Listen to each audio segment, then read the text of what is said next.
L'improvisation Nouveau-Brunswick présente Catégorie libre.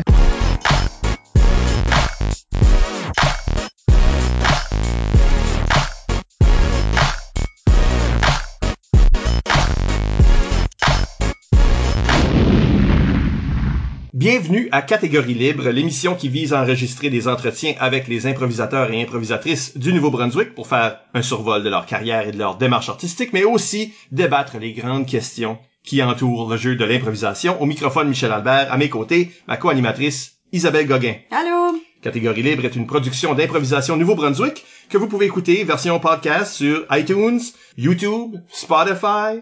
Notre invité aujourd'hui est Kevin Doyle. Au secondaire, Kevin Doyle fait partie de deux équipes qui remportent la Gogun, soit en 98 et en 2000, avec l'école aux 80 de Dalhousie, et se mérite aussi une place dans l'équipe du Nouveau-Brunswick au tout premier jeu de la francophonie canadienne à Memramcook en 99. Ensuite, il deviendra le joueur plus étoilé de chacune de ses 3 saisons à la Licume, entre 2000 et 2003, et membre de son équipe étoile. Il remporte aussi 3 pay-per-view pendant ce temps. Il passera aussi 2 étés dans la Ligue d'improvisation acadienne et une dans la Ligue d'improvisation Chaleur. Et entre 2002 et 2006, sera un habitué de l'arbitrage des tournois secondaires. Aujourd'hui, il fait sa vie au Québec, mais nous sommes chanceux de pouvoir l'accueillir pendant un séjour à Moncton dans le cadre du festival d'humour Hubcap.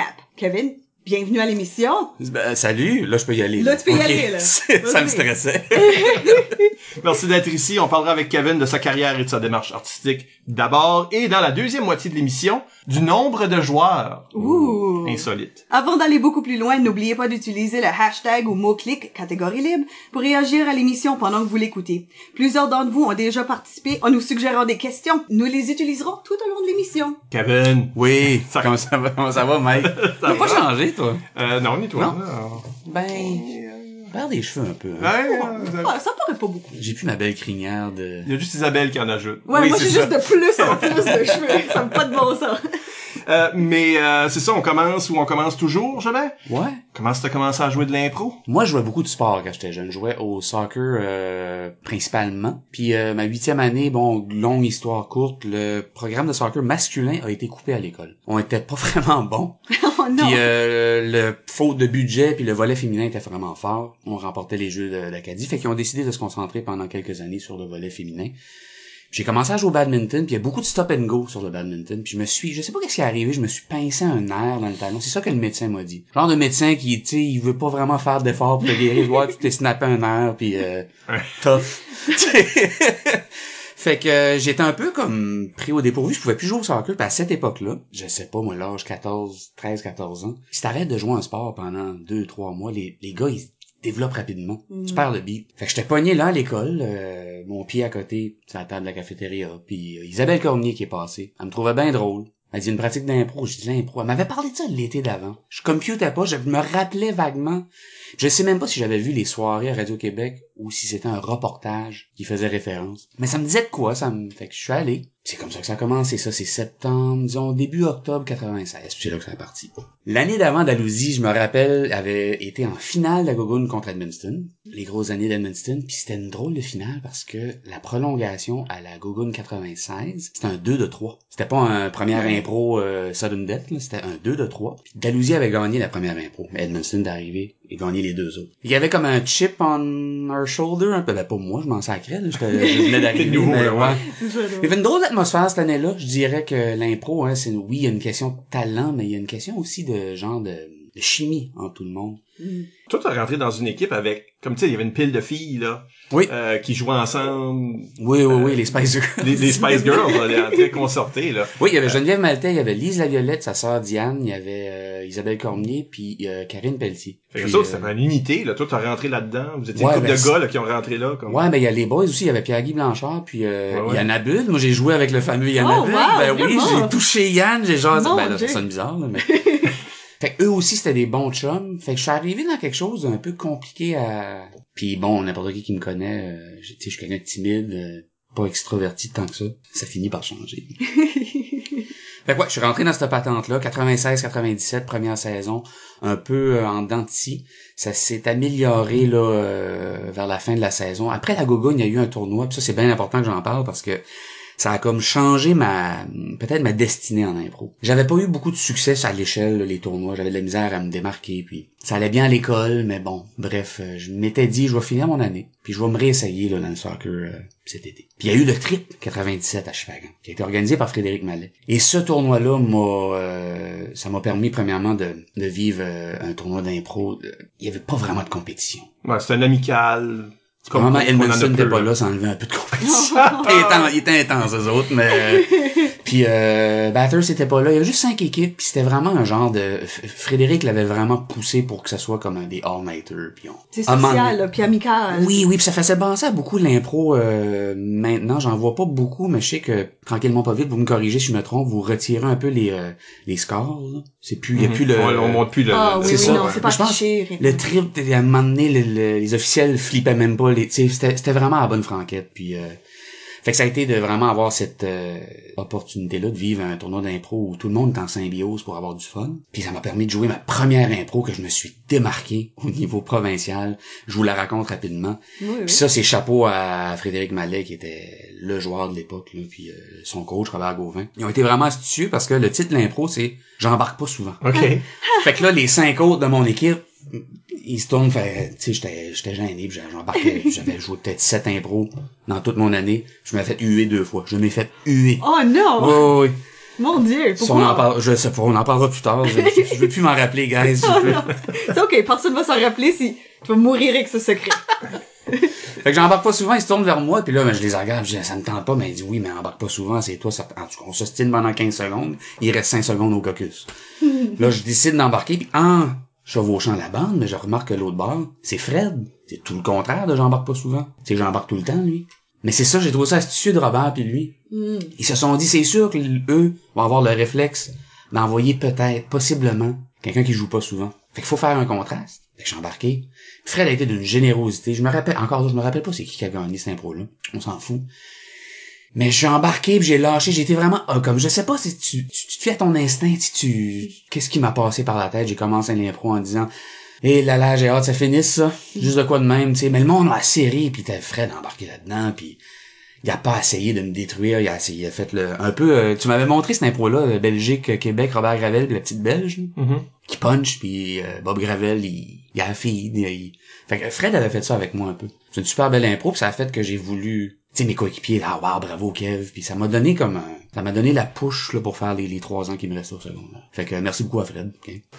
Ça booste énormément la confiance, juste avoir ce moment-là qui peut comme juste te valoriser. Puis oui, puis avec comme Michel était là dans ces années-là, comme plusieurs années. Frédéric, c'était quelqu'un de assez imposant dans le domaine dans l'impro à cette période-là.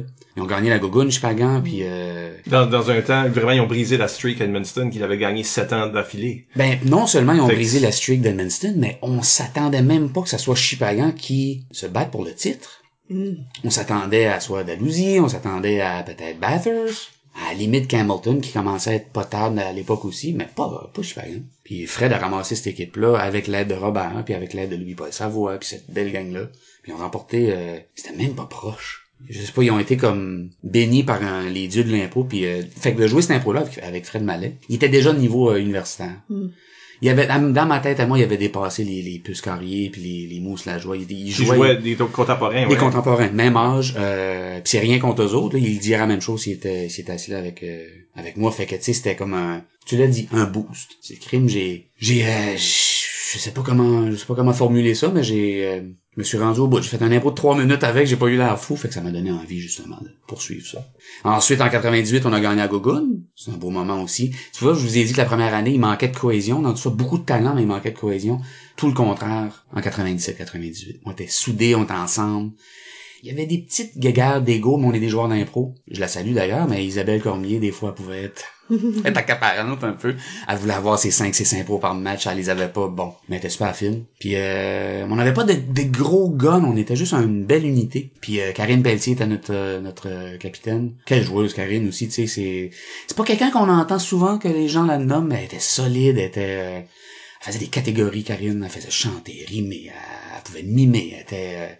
était sympathique, c'était notre capitaine, puis on était une équipe à l'image de Karine puis Margot, tu sais. On était une équipe de bonne humeur, on était doux, on n'était pas rude, puis on était drôlement efficace. Je me rappelle la finale contre Hamilton, genre 11-6 de quoi de même, tu sais. Fait que c'était comme un beau moment.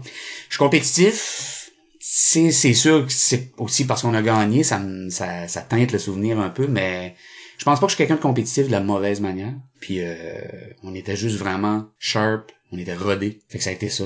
C'est revenu en 99 là, un peu les guéguerres là. Tu vois là, Isabelle, c'était sa dernière année. Souvent les joueurs, je sais pas, en 12e année, pognent une genre d'écœur en titre ou peut-être des petits problèmes d'attitude qui commencent à. On est rendu au level d'universitaire. I'm above this, là, tu sais. Ouais, Isabelle, ils ont moins de patience pour les plus jeunes, puis. Ouais, puis entitled un peu, là, tu sais, ouais. Fait que... Ben aussi, si vous venez de gagner, ça crée des attentes, tout ce que, là, on a gagné. Là, on est ce niveau-là. Ça peut booster des égos aussi, au point que ça devient malsain pour le reste. Puis on est jeune à cette c'est ça. On n'a pas de maturité, puis bon, toutes sortes de... Oui, cette adolescence-là qui dure jusqu'à, je sais pas, 30-40 ans. Chez les improvisateurs. Moi, il me reste une année. Bon, parfait. Ben, c'est ça. Bref, à l'époque, c'était au musée, les Gougounes. Puis je sais que Michel, il imprimait les stats, là. C'était fraîchement imprimé, à chaque 2-3 heures sur les œuvres, oui, exactement. Sur le mur, à côté, qu'on pouvait voir qui jouait, puis Dalhousie, c'était atroce parce que Isabelle Cormier, 3 matchs de jouer, genre 21 impros de jouer, Kevin Doyle, 3 matchs, 21 impros. Pas comme les stats individuels. Ouais. Oh, wow, okay. Je sais pas que c'est moi, là, mais quelqu'un faisait ça, ouais. Wow. Et à partir du 3e joueur, c'est 3 matchs, mais 6 impros joués, 5 impros joués. Fait qu'on était accaparants, moi pis Isabelle.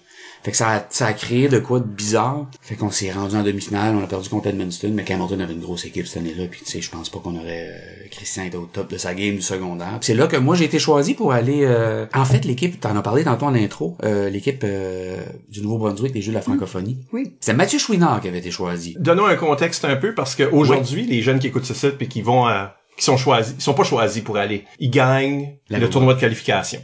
Ah, ok. Tout de suite, c'est ça. Comme ça, ils ont assez de temps pour lever les fonds pour se rendre, tout ça. Donc, tu sais, c'est tout simplement, c'est l'équipe qui va se rendre. L'équipe qui a remporté un tel tournoi se rend au jeu. Mais cette première année-là, il n'y avait pas vraiment de formule encore. Et le chef de mission du Nouveau-Brunswick avait plutôt décidé de nommer un coach, qui était Geneviève Arsenault, si je ne m'abuse. Ouais. Puis, elle devait choisir des joueurs. Fait qu'elle est allée à la Gougoune, puis elle a choisi parmi tous les joueurs de différentes équipes, puis essayer de trouver une façon de peut-être les rassembler, puis en tout cas, je sais pas comment ça a été. Moi, j'étais présent au jeu, mais je sais pas comment le training, tout ça s'est passé, ou si vous avez eu la chance de vraiment vous rencontrer. Il y en a pas eu. Mais toi, t'étais pas dans des premiers choix. J'étais 7e. J'étais le substitut. C'était un genre de All-Star, comme t'as dit, là, du secondaire à l'époque, mais All-Star, l'impro dans le sud-est était un peu moins développé, fait qu'on était tous du monde du Nord. Fait qu'on se connaissait quand même, tu sais, il y avait 2 de Dalhousie, 2 de Edmundston et 2 de Hamilton. Mais au départ, comme je disais, moi j'étais substitut. Il y avait quelqu'un du Sud-Est et ça c'était Mathieu Chouinard. Mais Mathieu, déjà là, je pense qu'il était intéressé dans le théâtre, puis il partait faire des camps, puis des toutes sortes d'affaires de perfectionnement. Fait que j'ai eu un appel, peut-être 1 mois à peine, avant le début de la compétition. Ben finalement, Kev, c'est toi qui vas jouer. Ça s'est quand même bien fait. Je pense que par la suite, le modèle d'affaires là, de choisir l'équipe gagnante de la Gougoune, si je me trompe pas, pour continuer leur périple, je pense que ça s'est avéré peut-être un meilleur modèle. Mais à l'époque, on le savait, on n'a pas senti que ça allait si mal que ça. On s'est tous quand même rapprochés assez. Moi, j'ai développé une belle amitié à l'époque avec Marc-André Lajoie. On était pas mal tête les deux ensemble. Je fumais des cigarettes, ça aidait. Il y avait Christian Issiam aussi, qu'à l'époque, on s'entendait pas super bien, moi puis lui, mais ça nous a rapprochés parce qu'on était 2 petits coqs de 2 villes, des guerres de clochers. Fait que c'était peut-être les 2 meilleures équipes au secondaire aussi. Encore une fois, l'adolescence, ça nous monte à la tête. Fait que ça nous a permis de se rapprocher par contre. Fait que ça a été une belle fin de semaine. On s'est rendu en demi-finale, perdu contre l'Ontario, qui avait quand même une grosse équipe. Dans le match de bronze. Fait que c'était une belle expérience. Ça m'a permis de connaître beaucoup de gens que je respectais énormément, des Samuel Chiasson, des John Boucher. J'ai développé un lien avec ces gars-là qui avaient quand même 5-6 ans plus vieux que moi. Fait que quand je suis arrivé à l'université, c'est Sam qui m'appelait pour aller prendre une bière et écouter le football. Ou j'ai comme rentré dans la gang assez rapidement grâce surtout au jeu de la francophonie. Très belle expérience. Là, ça nous amène à ma dernière année de secondaire. Là, on a remporté la Gougoune, là. Là, c'est différent. C'est moi qui est le... C'est toi le vieux. C'est moi le vieux. C'est moi le 12e année. C'est moi... T'as-tu vu faire les mêmes choses ou t'as-tu appris de cette leçon-là? Je pense que... Moi, ce qui est arrivé, c'est que... tout le monde qui me connaît, tu sais, je pense que je suis quand même sympathique, mais des fois je peux être un peu, je sais pas comment dire ça. Ça s'est peut-être reproduit de façon plus marquée à ma dernière année à la Licume, on y reviendra quand j'étais capitaine de l'équipe des Bleus. C'est ça, cette compétitivité-là, des fois, elle peut être peut-être dommageable. Par contre, ma 12e année, malgré l'adolescence et tout, je pense que je me suis bien comporté. En 11e année, nous, la façon que ça marchait à Dalhousie, on nommait un assistant capitaine en 11e année, et on faisait pas de vote pour le capitaine. L'assistant capitaine, la 11e année, devenait capitaine automatiquement. Ah, ok. En 12e. Une genre de continuité. Et en 11e année, je pense, c'est des grands amis à moi maintenant, Jean-François Pelletier, T. Frank, mais ils m'avaient avoué que je les intimidais. J'étais rough un peu, fait qu'ils avaient tous voté pour Patrick Landry comme assistant capitaine. Ils voulaient comme en envoyer une d'un dent un peu. Fait que j'ai pas été capitaine cette année-là, mais je pense, tu sais, à quelque part, je leadais, je pense, leader puis positif aussi, tu sais, je mettais du harmonium avant les matchs dans notre local, tu sais, oui, on mettait, tu sais, l'album, les 5 saisons d'harmonium, c'est vos gueules, là, on se prépare. Mais tu sais, c'était le fun, j'ai développé des amitiés avec Fred Blanchette, T. Frank, tout ça. Puis on était tête, un peu comme en 98. Les jeunes, on jouait toutes quand même de façon assez, tout était bien proportionné. On a remporté à Gogun cette année-là. Et voilà, c'est mon parcours Secondaire, hein? secondaire. OK, ben t'arrives à l'université. Ouais. Tu connais déjà plein de monde, qui est Ouais. déjà beaucoup plus inspirant en commençant à jouer. Ouais, c'est mais il y a un stress, mais Samuel Chiasson, je me rappelle, il m'avait parlé à moi de Christian. On était stressés. Nous autres, ça faisait depuis qu'on était jeunes qu'on allait voir sur le site de la Licume. En plus, on regardait les stats, puis on était des Régent Claveau, Basse, puis Sam, puis Mireille, puis Margot. On était tout impressionnés par ça. Puis Sam nous a comme pété à ballon un peu. Il a fait, tu es capable de gagner un impro secondaire, vous êtes capable de gagner un impro ici. Là. Revenez-en, les gars. Fait que on a arrivé avec une certaine arrogance, je dirais, mais une arrogance cute, là, pas. Ça paraissait qu'on respectait beaucoup l'établissement, mais on voulait en faire partie, puis on voulait laisser notre marque assez rapidement. Fait que c'est ça, on est arrivé, puis ça, on a rentré dans la gang assez rapidement. Je pense que les vieux nous attendaient. Il y avait un potentiel chez moi puis Christian. Moi, Christian, on est arrivé en automne 2000, puis tout de suite on a fait notre marque là. Mais on s'attendait pas. Ben moi, je m'attendais pas à faire peut-être ma marque autant rapidement. Je me rappelle, je disais ouvertement que si je pouvais avoir la chance de faire les 12 au moins une fois dans mes 4 ans à l'université, je serais content. Les 12 qui sont... C'est ça, le présélection de l'équipe étoile. C'est ça, là, ouais. les 12 personnes que moi, hein.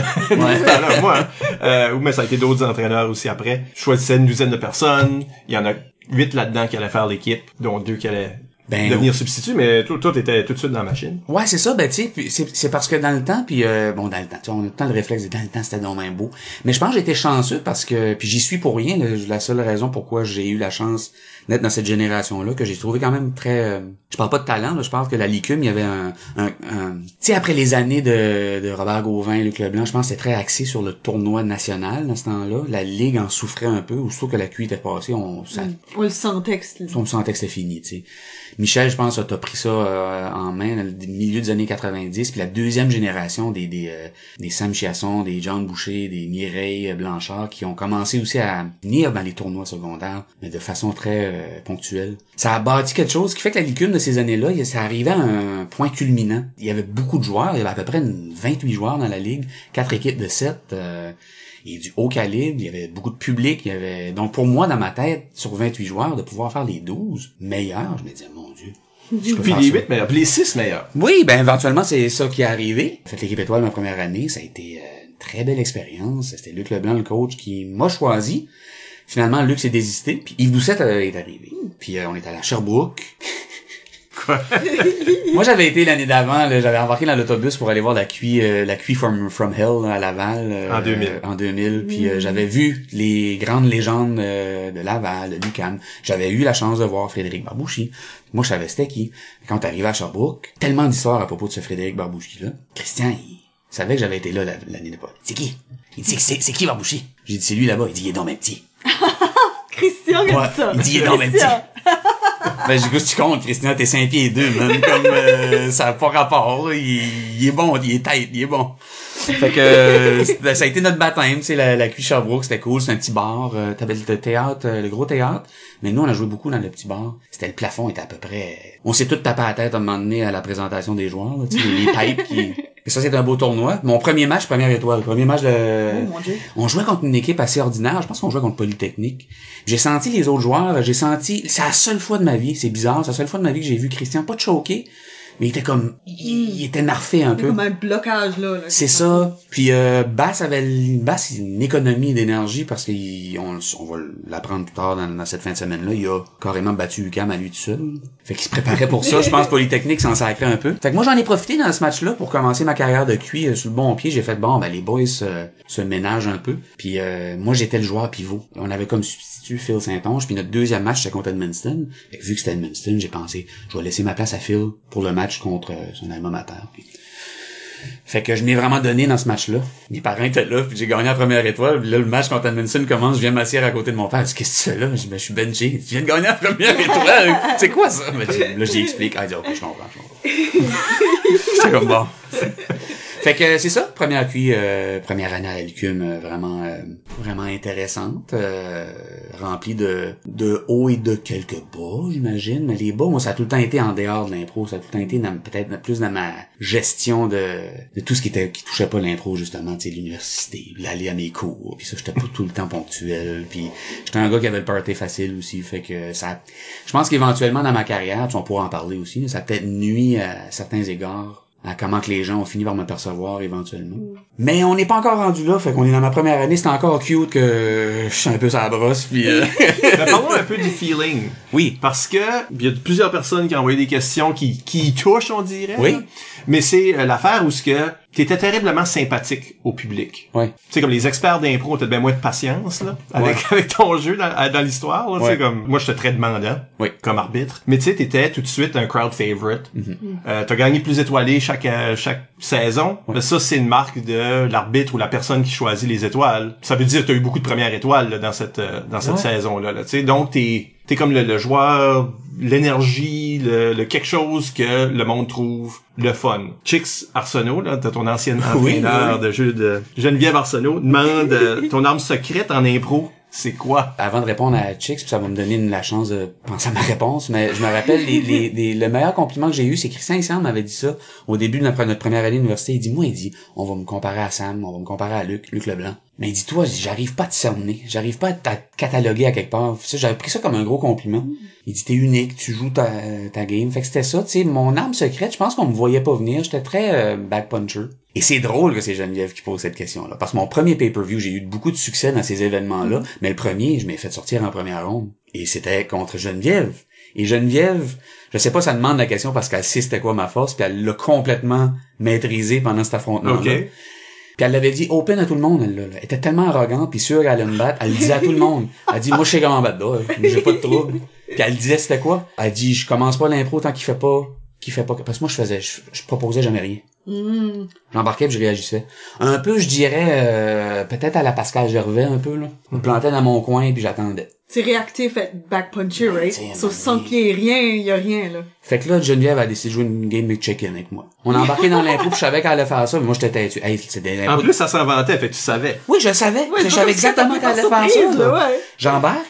Puis c'était laid cette impro-là. Là. C'était deux personnes qui se regardent pendant une minute. Puis c'est les 2 minutes, les mix d'un pay-per-view, la première ronde. On se regarde. À un moment donné, j'ai flanché. J'ai commencé de quoi? Par ma back punché. Et je m'ai fait rincer. OK.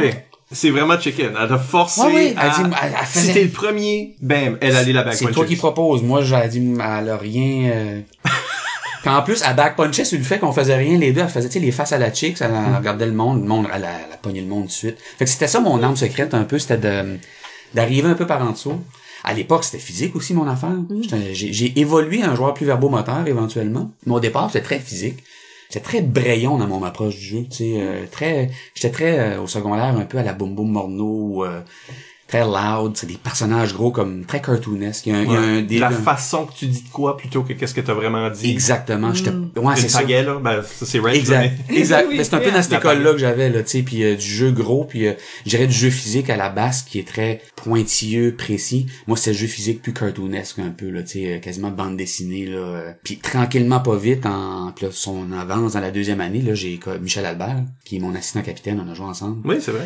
Ça, cette année-là, ça a été quelque chose c'est positif pour moi parce que Mike, c'est une encyclopédie d'impro puis il sait quoi faire pour, c'est Doyle est capable. À un moment donné, il y avait, je pense, une stretch d'à peu près 7-8 games puis Mike m'a dit, OK, moi, je fais pas de rimés pendant les prochaines games puis toi, tu fais pas de mimés. Je vais faire les mimés, Kev. Toi, tu vas faire les rimés. Je fais, alright.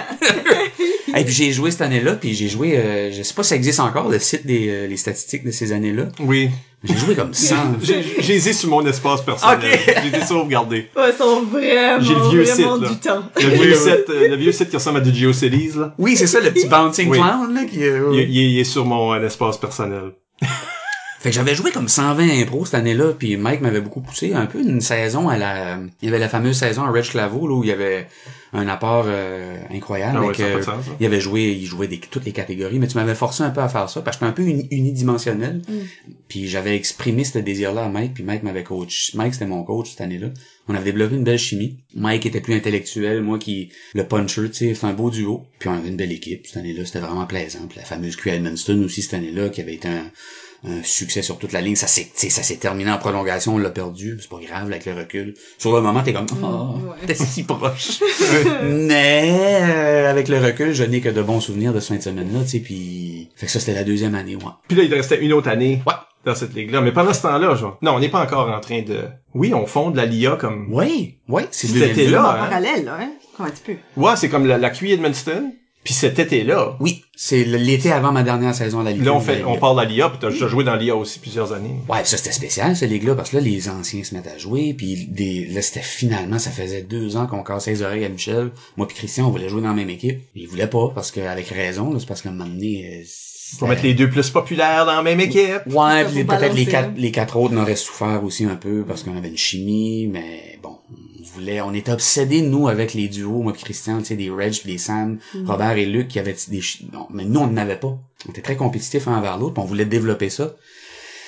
Fait que là, ça nous a donné la chance cet été-là de jouer ensemble sur la même équipe avec Sam Chiasson, John Boucher puis Geneviève Maltais. Puis ça, on a remporté la coupe. La coupe Dr. Lévesque. Oui, c'est ça, exactement. On s'en fout un peu, là. La Elias, toutes des chums, on va prendre une bière après. Ouais, mais je l'ai gagné 2 fois, cette affaire-là. Ah. On care pas, là. On care pas que j'ai gagné 2 fois. Ça, 2 fois. C'est une pause pour braguer. À la maison, si vous avez gagné une coupe, vous pouvez maintenant braguer. C'est sûr de dire combien de fois vous l'avez gagné aussi, parce que moi, c'était 2. Ah, ok, parfait. Mais 2 finales, par contre.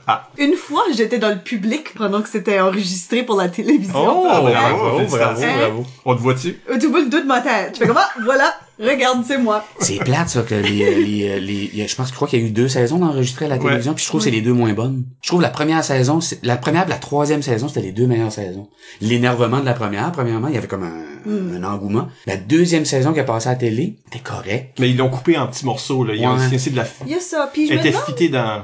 je me demande des fois si la présence de caméra affecte la façon que le monde joue aussi. Ben, que juste le fait que c'est là. Je pense qu'il y a du monde qui jouait pour la caméra. Tu sais, un Éric Thériault, là, ça fait exprès pour comme s'enfarger dans la caméra, puis Oui. faire sûr que sa face est à la TV. Ben moi, dernièrement, c'est Mais- drôle qu'on en parle parce que j'ai écouté un podcast humoristique, le podcast à Mike Ward, puis Patrice Lécuyer est invité. Puis à la fin du podcast, Mike, il dit, t'as joué de l'impro, toi, Patrice? Ouais. T'es dans le temple de la renommée de la LNI, Patrice explique, ouais, absolument, puis hey, comme ça, t'es un des meilleurs. Puis humblement, Patrice Lécuyer, il dit, pas tant. Puis c'est justement pour rattacher à ce Il que vous était le dites là. Doyle. Ouais.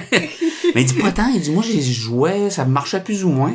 Il y avait même une Coupe du Monde, le Québec, il dit, je pense que j'étais le 32e sur la liste. Éventuellement, ils m'ont appelé parce que tout le monde devait avoir passé le bottin de l'UDA puis tout le monde disait non. Il dit, au bout de 2 ans de jouer, tu sais, du jeu ordinaire, il dit, la télévision est arrivée. Il dit, là, moi, il dit, c'est là que je me suis mis à gagner les championnats le champion marqueur de la LNI, le choix du public, toute la caméra est arrivée, puis Patrice Lécuyer, qui est un homme de télévision depuis 35 ans, il a comme switché. Donc oui, je pense qu'il y a des gens qui, instinctivement, ça fait des Éric Thériault, vont jouer tu sais, Lécuyer faisait beaucoup d'impro pour la caméra, où ce qui arrivait Ouais. la face dedans, ou Il était super populaire chez les téléspectateurs. Puis quand moi j'étais jeune, puis quand je les regardais live, là, c'était tout de même. Soit que t'aimais Robert Gravel, soit que t'aimais Patrice Lécuyer. et puis les deux le savaient aussi, là. Puis ils jouaient dessus, ensemble, ça, tu sais là, fait que t'avais comme le créateur du jeu en train de faire des impros posés, puis là t'avais le colon. Que tout ce qu'il faisait c'était du cabotinage, mais il s'en sacrait, tu sais, comme il était vraiment cette combinaison là. Mais c'est pour ça, là,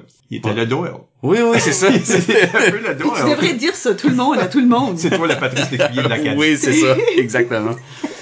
Fait que, ouais, c'est comme dommage, parce que j'en profite pour dire au monde, la première et la troisième saison. Troisième saison, j'étais pas là, mais j'avais vu 2-3 matchs. Dans cette saison-là était, pour moi personnellement, on l'a gagné, ça. Mais ça, c'est une les deux qu'on a gagnés sont pas à TV. Ah, bon. Mais So we have to take your word for c'est that. ça. Mais je pense qu'il y a du monde qui ont atteint, comme il y a des joueurs que cette troisième saison-là, Ouais. ils ont atteint, tu sais, le plus haut qu'ils ont atteint à la LIA. Les caméras sont revenues, puis Ça, j'ai joué la dernière saison de la LIA, la 2005, les caméras sont venues, puis encore là, j'ai trouvé que c'était peut-être pas la meilleure saison, tu sais. Fait que, ouais, c'est ça. Mais all around, vraiment, je trouve ça triste que ça existe plus, la LIA. Je sais pas pourquoi ça existe plus. Peut-être je te le naïf. dise. Ben, j'aimerais ça, oui, je suis sûr qu'il y a des gens qui sont curieux parce que ça il y a le bassin. Est-ce que ça aurait encore duré jusqu'à maintenant? Ça, je veux dire, il y aurait eu d'autres moments où ce que ça aurait foiré, là, sûrement. Mais après 4 ans, où en réalité, les mêmes personnes organisaient, Ouais. jouaient et organisaient. Donc, Geneviève Maltais, il y avait moi, Mireille Blanchard, étaient en réalité les gens qui organisaient l'arrière-scène. Toute la logistique, tout ce travail. Toutes ces choses-là. Puis on jouait aussi, ou on arbitrait, ou on faisait des choses aussi. Puis, dans le post-mortem de cette 4e année-là, on a dit, on en veut-tu un autre? Puis, nous autres, on a dit, ça peut pas être nous autres. OK. On est là comme personne ressource, mais ça peut pas, le fardeau peut pas tout être sur notre dos, les mêmes 3. Toutes les autres se sont tous regardés, puis ils ont fait, ben moi, là, je viens de me marier, puis moi, je viens d'avoir un bébé, puis moi, ceci puis ça, tu sais, comme des joueurs plus vieux. Fait que c'est mort là. Parce que ça aurait été intéressant. Personne à un moment voulait donné. prendre la relève. Fait que... Ben c'est ça, parce que moi je m'attendais que la LIA, à un moment donné, la LIA, ça soit plus justement Michel, Mireille, Sam, ça, mais que ça soit, je sais pas, moi, Mézine, Choulakian, je sors un nom de même, mais tu sais, je parle des jeunes à l'époque, là, les autres, ouais. Que ça se renoue. Ta gang à toi, là, tu sais, qui, Ben moi, toi, je veux dire, moi, c'est rien que moi, là. Il y a moi tout seul dans ma génération. Il y a personne qui a survécu à cette équipe-là, à part Isabelle. OK. Mais tu sais, je m'attendais éventuellement que ça allait être cette gang-là, tu sais, des Jonathan Bob Savoie, puis tu sais, la C'est gang ça. de Hamilton qui allait venir à l'université, puis que le flambeau allait se passer, puis que... Parce que même sans la licume, on génère constamment du talent.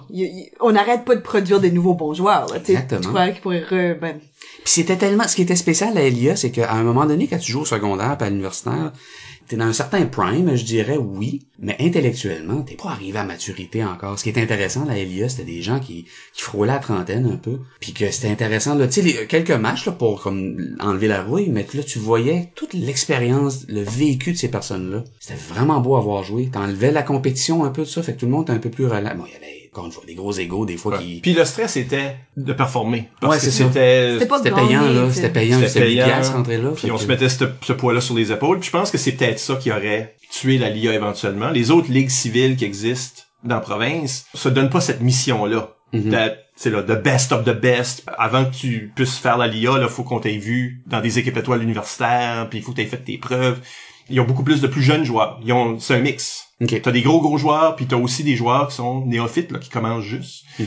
Fait que la LIA, ça aurait jamais permis ça. Je pense qu'elle aurait manqué de ressources humaines. Ouais. Puis après la première, le premier été de la LIA, moi j'ai fait ma dernière année à l'université. Puis là, c'est là que j'ai tout le temps dit à la blague cette saison-là, c'est là que j'ai joué mes meilleurs impôts puis mes pires aussi. Oui. Ah ouais, c'était j'avais un léger problème de je pense que c'était tu sais on le réalisait pas à l'époque, mais tu sais je pense que j'avais des problèmes, tu sais j'étais quelqu'un de très anxieux, j'étais quelqu'un de mélancolique, j'étais quelqu'un je pense que je suis quelqu'un qui a la déprime facile aussi, j'étais très sensible. Puis cette année-là, je filais plus là, tu sais je buvais beaucoup trop, désolé, je sais pas si on Ouais. Faites pas ça les jeunes, faites pas ça. Je buvais beaucoup trop, je pouvais être incroyablement sympathique une seconde, puis l'autre seconde j'étais destructo un peu, fait que c'était bizarre, puis ça je trouve que malheureusement je suis parti après cette année-là, ça a comme juste teinté un peu peut-être mon apport à l'impro. Fait que ça a été une année bizarre. J'étais capitaine des Bleus. C'était en dents de scie cette saison-là. Mais on a fini par gagner à la fin de cette saison-là. Vraiment? Ouais, En quand la plus, saison... en jouant dans les Bleus, qui traditionnellement Ouais. gagnent rien Non, ever. Black Win the Cup. Fait que j'étais arrivé à la fin de la saison. Je savais que j'avais pas eu une saison au point de vue comportement. C'était pas exemplaire. J'ai appelé tout le monde, l'équipe, avant les demi-finales. Ben, tout le monde. J'ai pas appelé, j'avais Fred Blanchette, puis je l'ai pas appelé. Je m'entendais quand même bien avec. Des anciens collègues de Dalhousie. Ils me connaissaient, tu sais, mais il y avait Élise Hamel, il y avait Raymond Blanchard, puis il y avait Jannick Godin, puis quelqu'un d'autre. Pavie c'était greffé à nous à un moment donné, Pavie aussi. Eux autres, j'ai pris le soin de les appeler, j'ai fait excusez-moi, je pense pas que j'ai été un bon leader. Je parlais beaucoup de la cuit m'obsédait. Fait que je les ai appelés, j'ai dit je suis vraiment franchement désolé. Moi je savais que j'allais arrêter. Eux autres le savaient pas, je l'avais pas dit à personne, mais j'ai dit j'aimerais ça que la demi-finale, je vais vous laisser de la place, mais on va être positif, puis je veux vraiment me racheter, puis On a gagné la demi-finale, Flower, puis on arrivait en finale. Fred Blanchette qui a joué une finale. Blanchette, puis il jouait bien dans les finales. C'est à peu près... C'était un gars, ça prenait des sticks. Ouais. Fait que ça a été comme 2 games, là. J'ai un peu redemption, là. J'ai fait comme, ok, désolé pour la drôle d'année. C'était un peu bizarre comme année. Puis je pense que les joueurs ont apprécié ça règle peut-être pas tout, là, mais ils ont apprécié que je tende la main, que je dis, c'est vraiment désolé. Mais l'impro, c'est un jeu de tête, hein. Tu Exact. sais, quand c'était pas, puis à l'intérieur de toi-même, mais aussi collectivement, comme un groupe, si la psychologie est pas là, tu vas jamais faire un bon match. Ben, tu sais, tu regardes la façon tu sais, la façon que je vivais ma vie, tu sais, j'allais presque pas à mes cours, je buvais énormément, j'étais quelqu'un de torturé, tu sais, j'avais de la misère j'avais juste l'impro, finalement, que j'arrivais à m'exprimer à l'époque. Là, ça a changé depuis. Ce genre de poison-là, là, ça a duré encore quelques années après, là, tu sais. J'ai eu de la misère à me débarrasser de cette... J'ai pas tout le temps fait non plus pour me débarrasser de cette réputation-là. Mais ça m'a comme un boulet, là, que j'ai traîné pendant, je dirais, jusqu'à la fin de ma carrière, entre guillemets, en 2006, quand j'ai décidé, là, bon, regarde. J'ai arrêté en 2006 parce que j'étais allé à un tournoi. C'était à Dalhousie. J'ai fait, Christy, j'ai commencé 96 à Dalhousie. J'ai un tournoi de jeunes en 2006 à Dalhousie, 10 ans, j'ai bouclé ça, là. On dirait que c'est trop thématique pour ouais, pas le j'ai faire. fait garde, j'ai commencé ça dans l'auditorium à Dalhousie, j'ai fini ça dans l'auditorium à Dalhousie. Puis je regrette pas, là, je suis content de ces 10 ans-là, puis ça a bien bouclé la boucle. 10 ans, ça fait 14 ans. Ça fait 14 ans depuis ces 10 ans-là. Ouais, c'est ça, fait que... Qu'est-ce que... À ces tournois-là, t'étais souvent arbitre. C'était quelque chose qui te plaisait? J'aimais, rendu à ce moment-là, c'est ça que j'aimais faire. Parce que moi aussi, puis je veux clarifier, on parlait tantôt, tu sais, Doyle, le jeu, les experts d'impro vont être moins patients avec moi, puis avec raison. Tu sais, quand il y a des joueurs de génération, ben on va tout le temps les comparer, tu sais. On va dire, c'est-tu Luc ou Robert, là? Tu sais, c'est-tu Reg ou Sam? Il y avait c'est-tu Christian ou c'est Doyle? Là, moi, je vais casser le mystère, là. C'était Christian à 100 000 à l'heure. Puis même à l'époque. C'est juste que j'étais tellement populaire que je pouvais faire de l'ombre à Christian, tu sais. Il y avait j'émanais un certain charisme qui faisait que j'accaparais beaucoup d'attention, mais le jeu comme tel, Christian était le premier de sa génération, puis j'étais pas le deuxième. J'étais en milieu de peloton. J'étais juste doté un magnétisme qui faisait que le public aimait voter pour moi, aimait rire de mes conneries, puis c'était ça. Fait que moi, ça a été comme un flash in the pan. À un moment donné, moi, je pourrais pas jouer tout de suite. J'ai arrêté. La dernière fois que j'ai joué de l'impro comme du monde, c'était 2005 à l'IA, à la télévision. J'avais du fun, je jouais, j'étais capable de m'arranger, là. Puis après ça, j'ai plus jamais été capable. Plus jamais. J'embarque, l'autre en face de moi, il me parle, puis puis là, je me fâche, puis je vais me coucher dans le coin, tu sais. Je ne peux plus jouer d'impro, c'est fini. Ça a duré 10 ans. Même pas. Ça a duré, là, que j'ai joué comme du monde, ça a duré 7 ans. Ça Non. gone. C'est un muscle, par exemple. C'est un muscle, je pense que j'aimerais ça pouvoir peut-être, mais j'ai pas Mais tu sauces-toi une petite orteil, là, je sois, pis là, maintenant, tu sautes d'un J'ai plus d'intérêt. okay. Non, puis savez-vous comment je sais que j'ai plus d'intérêt? Ouais. Parce que je peux aller, là, je reste à Montréal, puis à Montréal. Ben oui, il y a plein de places. 322 ligues. Oui, chaque soir, il y a des savez-vous comment je vais des fois, là, je paye un ticket pour aller voir un match d'impro, je m'assois puis j'ai du fun. Ah oui, ça c'est une marque, actually. Quand je jouais de l'impro, je faisais pas ça. Je regardais pas de l'impro. Ça me grattait, ça me démangeait, je voulais jouer, Mais là, je m'assois, là, puis je suis impressionné, là. Je suis assis là avec ma blonde, je dis, comment ils font ça? Elle est comme, mais t'as fait ça pendant 10 ans. Tu sais comment?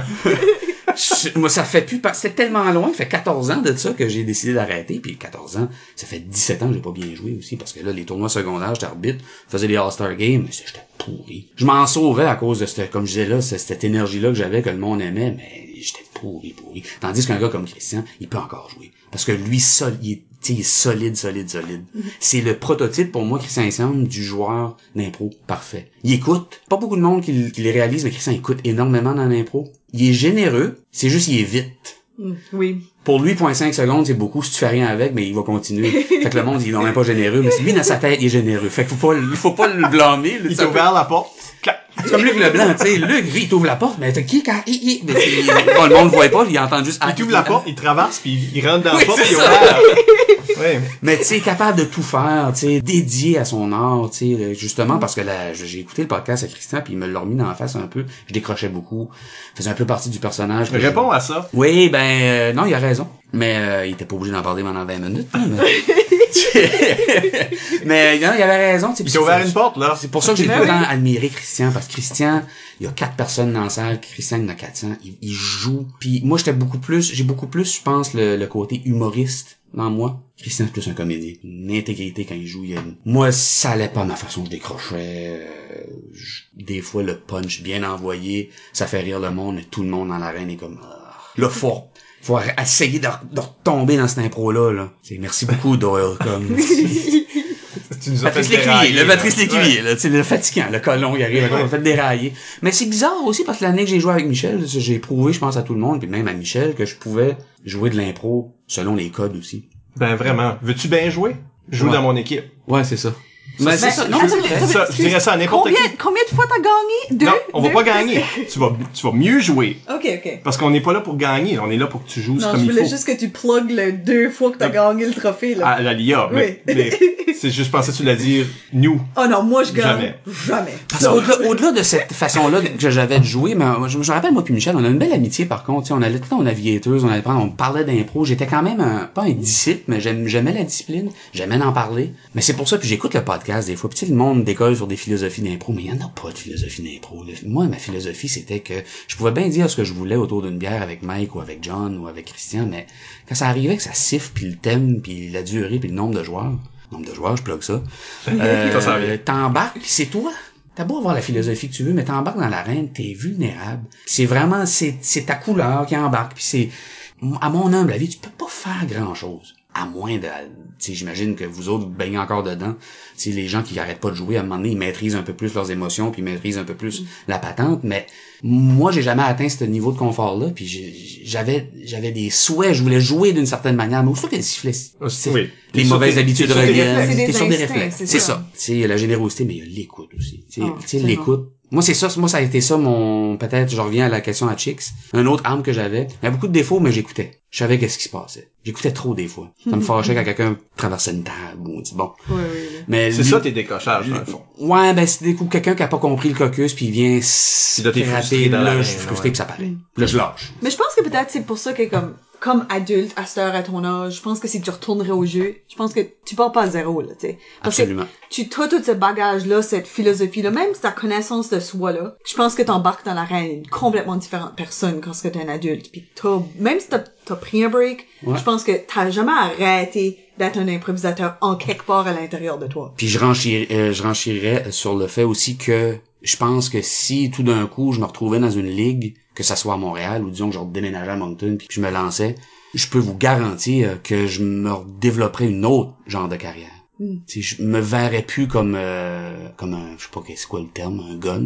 Je me mettrais plus la pression de jouer 5-6 impros par match, puis j'en profiterais justement pour réévaluer ma façon de jouer, puis d'essayer d'avoir une différente vibe, tu sais. Je pencherais plus attiré vers un joueur d'utilité, tu sais, venir colmater des brèches si t'es là. Il pas tout le temps être dans le feu de l'action, puis regardez-moi, puis jouer une étoile, puis tu sais, c'était que quand t'es jeune, tu sais, ça t'intéresse. Veux pas les étoiles, on aimait ça, tu sais. Je faisais nommer pour une étoile d'un tournoi au secondaire, c'était spécial, tu sais. Ça joue un peu avec la tête, tu sais. T'es jeune, puis t'es coq, puis tu veux goûter à ça tout le temps. Mais là, maintenant, à 37 ans, bientôt 38, je me dis que je verrais pas la game de même, tu sais. Là, je serais plus du camp peut-être Gravel, tu sais. Pour vraiment, tu sais, de construire des trucs puis essayer de tout en étant, tu sais, je suis choufonné aussi là, tu sais, je veux pas moi c'est bien beau construire aussi, mais j'aime ça, c'est le fun de faire rire, ça, je pense que je perdrai jamais ça, mais d'essayer d'ajouter certains trucs, prendre un break aussi, jouer un peu moins puis Faisons une gang de questions éclairs. oh, parfait. Donc, C'est excitant. prends le temps que ça prend, mais Faut-tu que les réponses soient claires aussi? Bon, pas le temps. Oui, bon, Mike a l'air à dire oui, lui. amusons-nous. Ben, Geneviève Arsenault, Oui. justement, t'as mentionné que des fois, il y a des impros qui allaient pas si bien que ça. Elle demande, qu'est-ce que la pire impro que t'as eu le malheur de participer dedans? Je suis peut-être, je sais pas si l'impro comme telle était pas bonne, mais c'est parce que c'est une de ces fameuses impros-là, je me suis fait huer. OK.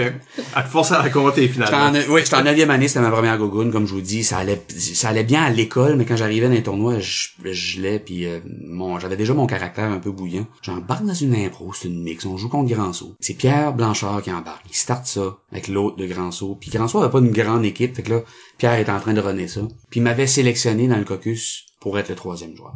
Si l'idée à Pierre allait passer, puis elle a passé définitivement, puis là je savais mon rôle, j'ai OK, il va l'amener à telle place, puis là je rentre. On était dans le Parlement, puis là il l'amène dans le Parlement, puis ça va bien. Puis Pierre était au top de sa game, puis là moi j'embarque, puis et là je vais jurer, vous pourrez le biper, mais c'est pas j'ai juré dans l'impro, je suis vraiment désolé.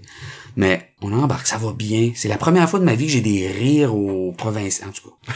Il y a un gars de Granceau, là, un épais, il arrive. On a dit qu'on était au Parlement du Nouveau-Brunswick, il rentre, et lui, il a le punch du siècle dans sa tête. Il dit, si tu ici le Parlement de l'Ontario, tu sais, cette fameuse blague confuse, là. Tu sais, comme, pourquoi, ça sert à quoi, ça? Je la regarde, j'ai 14 ans, je suis 4 pieds 11, mais je le prends par l'épaule. C'est Samuel Chasson, qui était l'arbitre. Je le prends par l'épaule. J'ai dit, toi, t'as pas écouté, hein? Décrisse. Puis je l'ai poussé dans le coin de la bande. J'invente rien, là. J'ai fait ça. J'étais assez hors de moi, là, qu'il fasse ça. C'est un exemple très tôt de Doyle qui décroche qui est pas content. Oui. Bouh. Mais pas bouh comme bouh comme what is Comme wrong. get off the stage. What is wrong with this kid, là? Oh, wow. Sauf l'arbitre qui est Samuel Chasson, qui est couché dans la bande, puis il rit, puis il se gratte le derrière de la tête. Il est crampé. Sam a tout le temps été un fan de moi, je sais pas pourquoi. Tu peux pas faire un plus gros faux pas que ça, mais il rit. Mais il rit ironiquement aussi un peu aussi à l'époque. Ben ouais. Ça, là, je veux dire, mon équipe, je pense que ça a pris 3 mois en game pardon. Oh non. C'était horrible. Ça a tué l'impro, tu sais. L'impro était pas bonne à cause de ça. Bravo. Je vais en lire un autre de Geneviève. Une force d'impro spécifique que tu n'as pas et que tu aurais souhaité avoir, et quel joueur admires-tu qui a cette force en particulier? Écoute, la réponse, ça serait sûrement Christian, comme que l'éloge que j'ai fait de Christian tantôt, à sa rigueur. J'étais pas très rigoureux.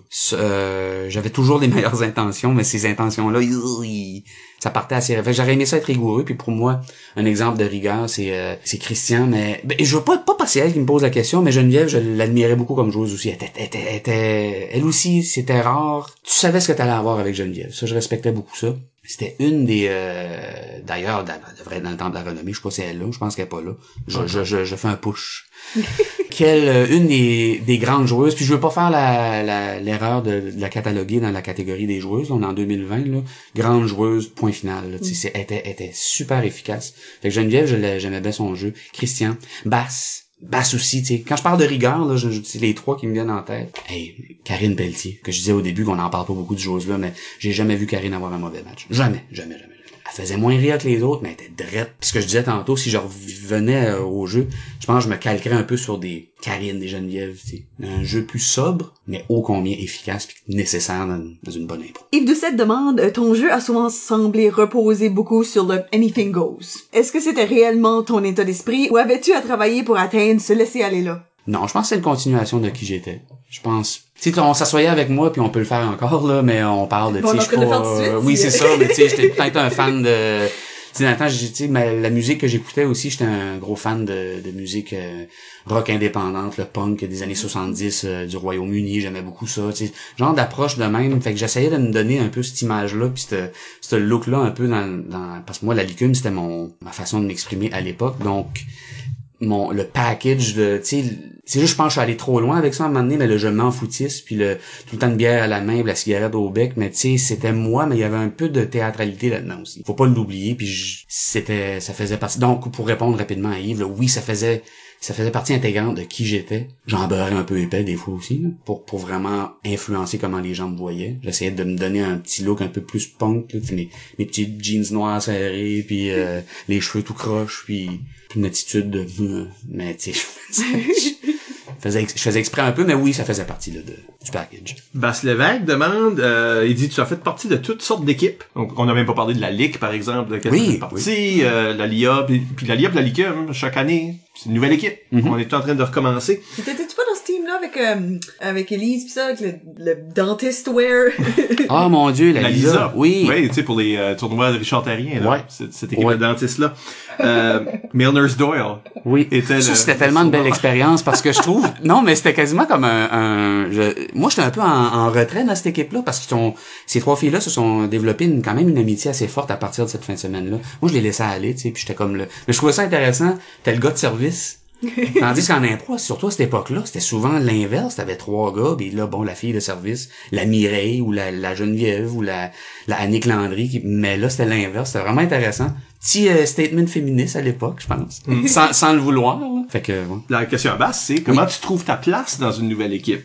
Étant donné que t'es un gars qui se dit so much gêné. Je pense que c'est à mon avantage, par contre. parce que mon arrogance a fait surface quand je suis à l'aise. Mais le vrai Kevin Doyle, tu sais, pis c'est pas pour attirer de la sympathie des gens, mais le vrai Kevin Doyle, c'est le gars gêné, c'est le gars, tu sais, j'ai été bien élevé, j'ai des parents sévères. Merci, bienvenue, bien me présenter, tu sais, mon père était fort là-dessus, puis fait que je suis quelqu'un qui a des bonnes valeurs, je suis quelqu'un, fait que c'était ça ma force justement, j'étais gêné, mais je pense que je pilais pas ses pieds à personne. Je gagnais la confiance des gens comme ça. J'attendais que mon tour vienne, puis là je me faisais mes preuves, tu sais, je OK, embarque Doyle. Et là, je m'assurais. Je sais pas si je vais faire une bonne impro, mais le monde va rire au moins. Je vais faire une marque, je vais faire de quoi. Puis là, ben, tu rentres dans la gang de même. Mais quand il y a déjà un genre d'organigramme, il y a déjà une symbiose dans une équipe, je pense que c'est important d'arriver puis filer doux un peu. Ça te permet de aussi voir comment que les gens se parlent un à l'autre, c'est quoi la dynamique dans laquelle tu essaies de rentrer. Fait que non, c'est ça, cette gêne-là, justement, je pense que ça a été un plus. Mais ben, c'est pas fini. Hein? Pas demande on t'a souvent lié à Christian Siam. Comment tu définis ta propre identité quand les gens t'associent ou te comparent? Ah, je sais pas. Toi-même, tu t'es comparé, là. Toi-même, t'as dit... Mais c'est parce que ça existait. C'est Christian ou c'est moi, là, tu sais. Ouais, mais c'est parce que ça se passe, on en parlait dans le temps, comme je dis, mais comment... Ben, on est beaucoup plus semblables que le monde peut penser, mais oui, on est très différents. Je pense qu'on a les mêmes défauts, mais on les exprime différemment. On est deux gars quand même assez insécures, mais Christian va aller dans la surconfiance un peu, puis il arrête pas de parler, puis il est bien... Moi, on la voit, mon insécurité, je la cache pas. Je cache pas mes blessures, je cache pas, tu sais. Non, on était quand même différents. Je pense que ça ajoutait peut-être au charme de nous comparer aussi, parce qu'on était très... on était très Lennon-McCartney, on était très, tu sais, on amenait de quoi de bien différent, tu sais. On était très Jerry puis George Costanza un peu. Moi étant George, bien évidemment. Ça allait un peu moins bien des fois de mon côté, là. Yves Doucette demande, tu fais depuis quelques années du stand-up. Mm-hmm.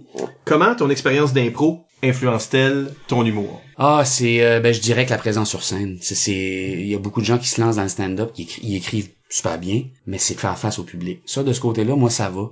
Je pense que c'est là que l'impro m'a aidé. J'étais déjà un peu class clown. J'étais pas quelqu'un qui s'est découvert un sens de l'humour au travers de l'impro. Tu sais, l'impro a sauvé beaucoup de gens, mais moi, je faisais déjà rire, je faisais déjà du théâtre à l'élémentaire. C'était juste, on dirait, logique que je me faufile là-dedans. Mais oui, pour faire du stand-up, c'est sûr, la présence sur scène. Parce qu'un public de stand-up, c'est un public un petit peu plus exigeant qu'un public d'impro. Là. Parce que là, c'est écrit, là. Le monde te regarde, il fait mourir à tous les 7 secondes, tu sais. Une impro, t'arrives, tu fais une impro un peu boboche, ben le monde se ramasse, ils sont vaillants, hein. Moi, je ferais pas ça, moi, ils ont essayé, fait qu'il y a comme une... Mais c'est ça, fait que l'impro m'a permis, là, puis tu sais, un heckler dans un bar. Tu sais, j'ai joué dans des bars à Montréal, là, que c'est des super soirées, mais j'ai joué dans des bars, là, à Hochelaga, là.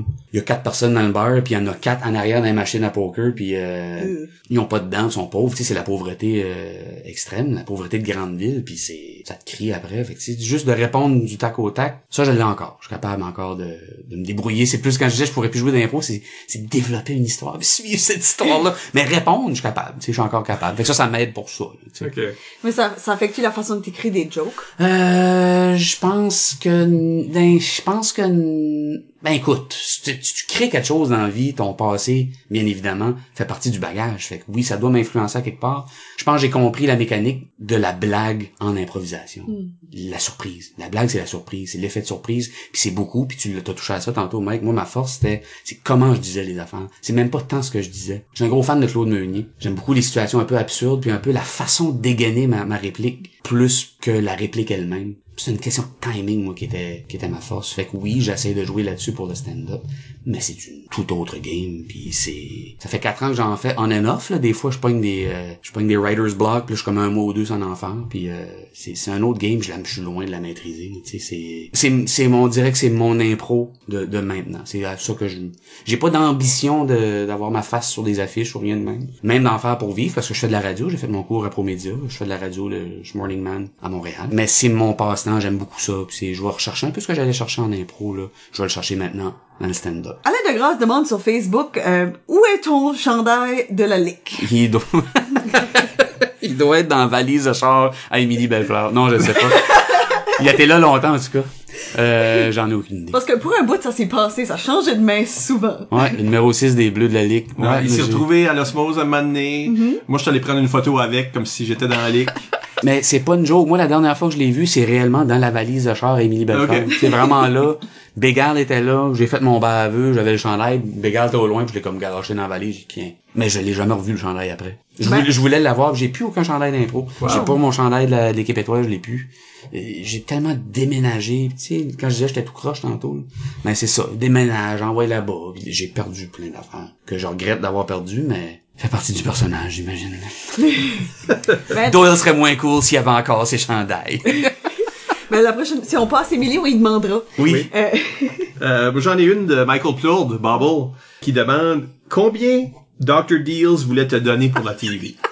25 piastres. Ok, ben, racontons cette histoire. Oui, c'est un tournoi. Ça, c'était le premier Richard Terrien, je pense. Sais-tu? Parce que les dentistes, ça, c'était le 3e Richard Terrien. C'était le premier de tout. Puis moi, j'allais jouer là, je pense, avec l'équipe étoile. J'étais encore dans l'ICUM à ce temps-là.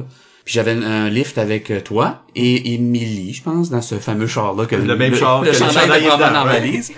J'espère qu'elle a encore de l'auto. Je pense pas. Non, elle a vendu le char avec le chandail chandail, dedans. oui, Ça venait avec. Puis moi, ben c'est ça, j'avais pas d'emploi, j'avais pas d'emploi étudiant. Fait que moi, je travaillais l'été par chez nous, quand j'y allais. Là, cet été-là, j'avais même pas été. J'avais travaillé au Pays de la Sagouine, je crois. Mais c'est ça, j'envoyais tout le temps comme un genre de montant d'argent quand je travaillais par chez nous, je donnais un montant d'argent à ma mère, qu'elle elle me distribuait ça pendant des semaines que j'étais à l'université. Donc, je réussissais tout le temps à me ramasser, là, peut-être un équivalent de 75-80 piastres par semaine qu'elle m'envoyait. Mais j'étais fumeur. Et même à l'époque, un paquet de cigarettes, ça coûtait 6-7 piastres, là. Mais c'est parce que si j'avais arrivé avec ma cagnotte au début de l'année, j'aurais eu un beau mois de septembre. Mais elle n'aurait arraché peut-être en octobre. Fait que c'est ça, j'avais pas beaucoup d'argent. Fait que des fois, tu sais, je faisais une sortie, puis il y avait plus une scène. Fait que là, il venait me ramasser, puis j'avais moins 2 et 14 dans mon compte. Là, j'étais assis là, je peux pas aller à Richard Terrien. Puis j'avais la réputation d'un gars qui avait jamais une scène aussi. Fait que souvent, le monde, on y achetait une bière, on y achetait un souper. J'étais là, je peux pas, quoi c'est que Là, j'étais assis dans ma chambre, je vois ça, vieille télévision 13 pouces, sur le bureau, j'écoutais plus ça. J'ai fait Eureka. Fait qu'eux autres, ils arrivent, pas de cellulaire ou rien, ils disent, on va être là à 1h25. À 1h25, je descends. Mais je descends avec la corde de ma télévision, puis je sors dehors, les 4 sont assis dans le char, les 3-4 sont comme... What's up, guys? On peut s'arrêter au Dr. Deals avant de décoller à Edmundston? Ils sont comme, my God, ok. J'ai eu 25 piastres. C'est juste pour, je pense que ça illustre, c'est pas pour te faire honte, là. Ça illustre, l'engagement, le commitment. Ouais, c'est ça. Quelqu'un d'autre aurait dit, j'ai pas une scène, je vais rester à la maison, mais moi, c'était pas possible de manquer ce tournoi-là. Je manquais rien d'impro dans ce temps-là.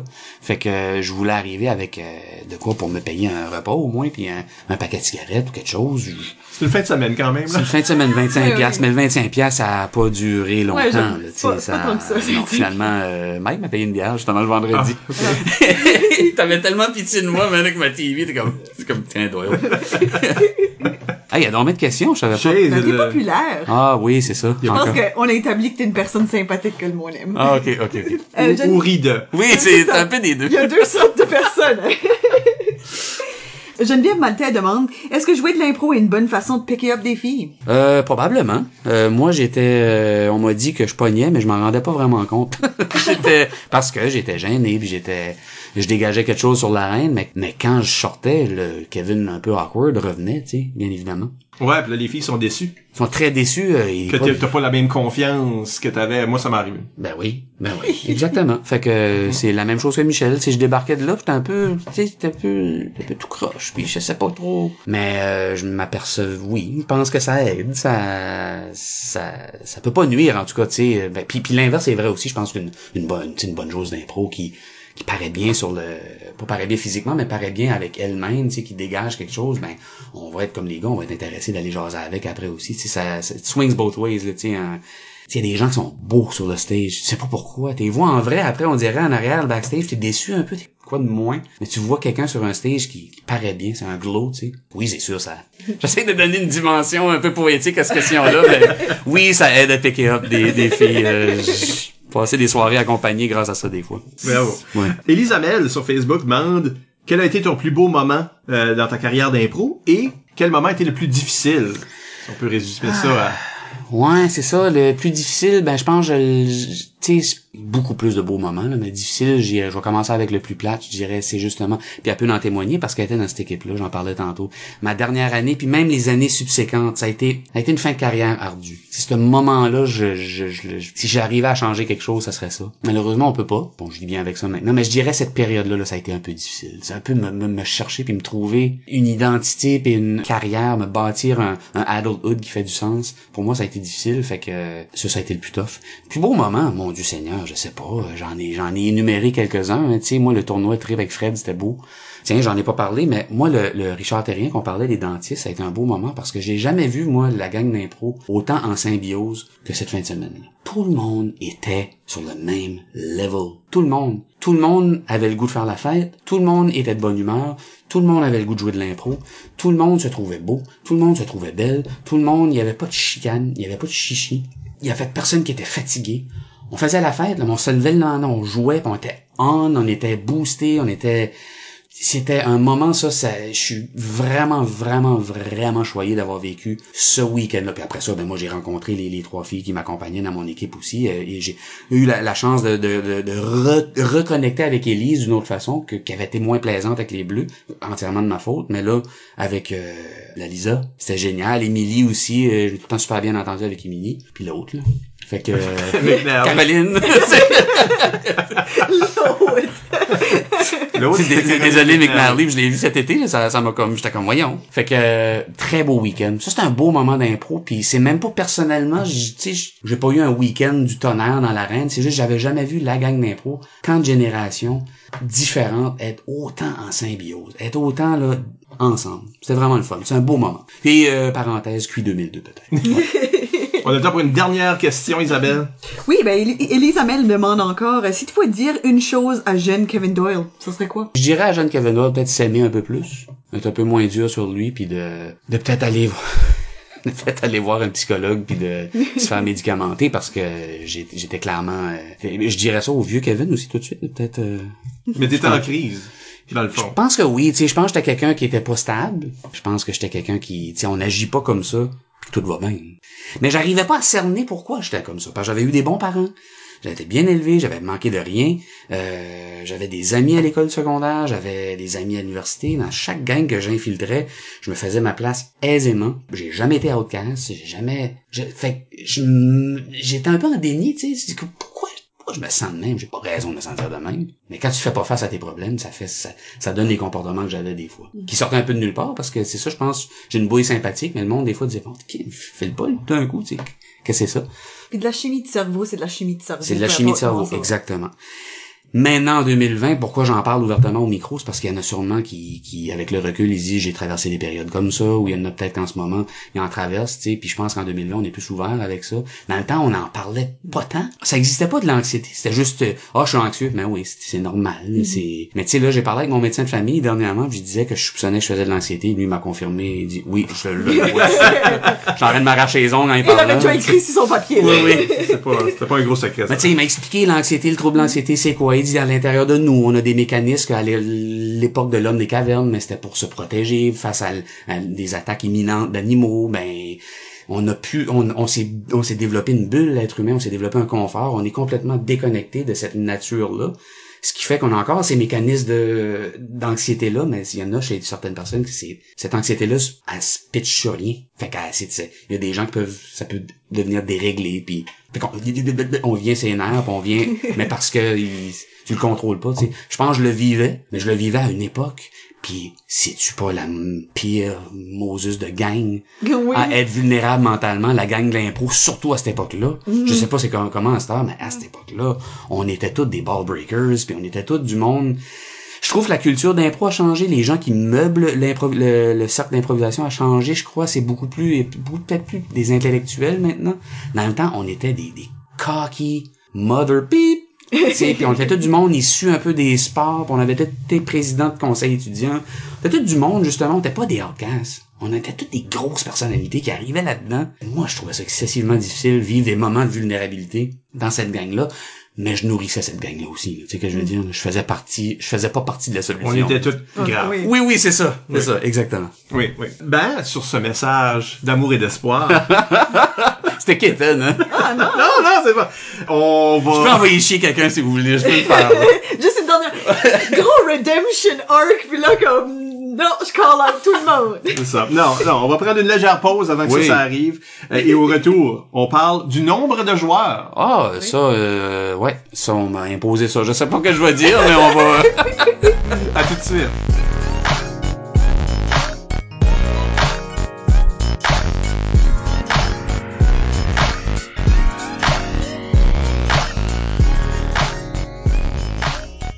On est de retour.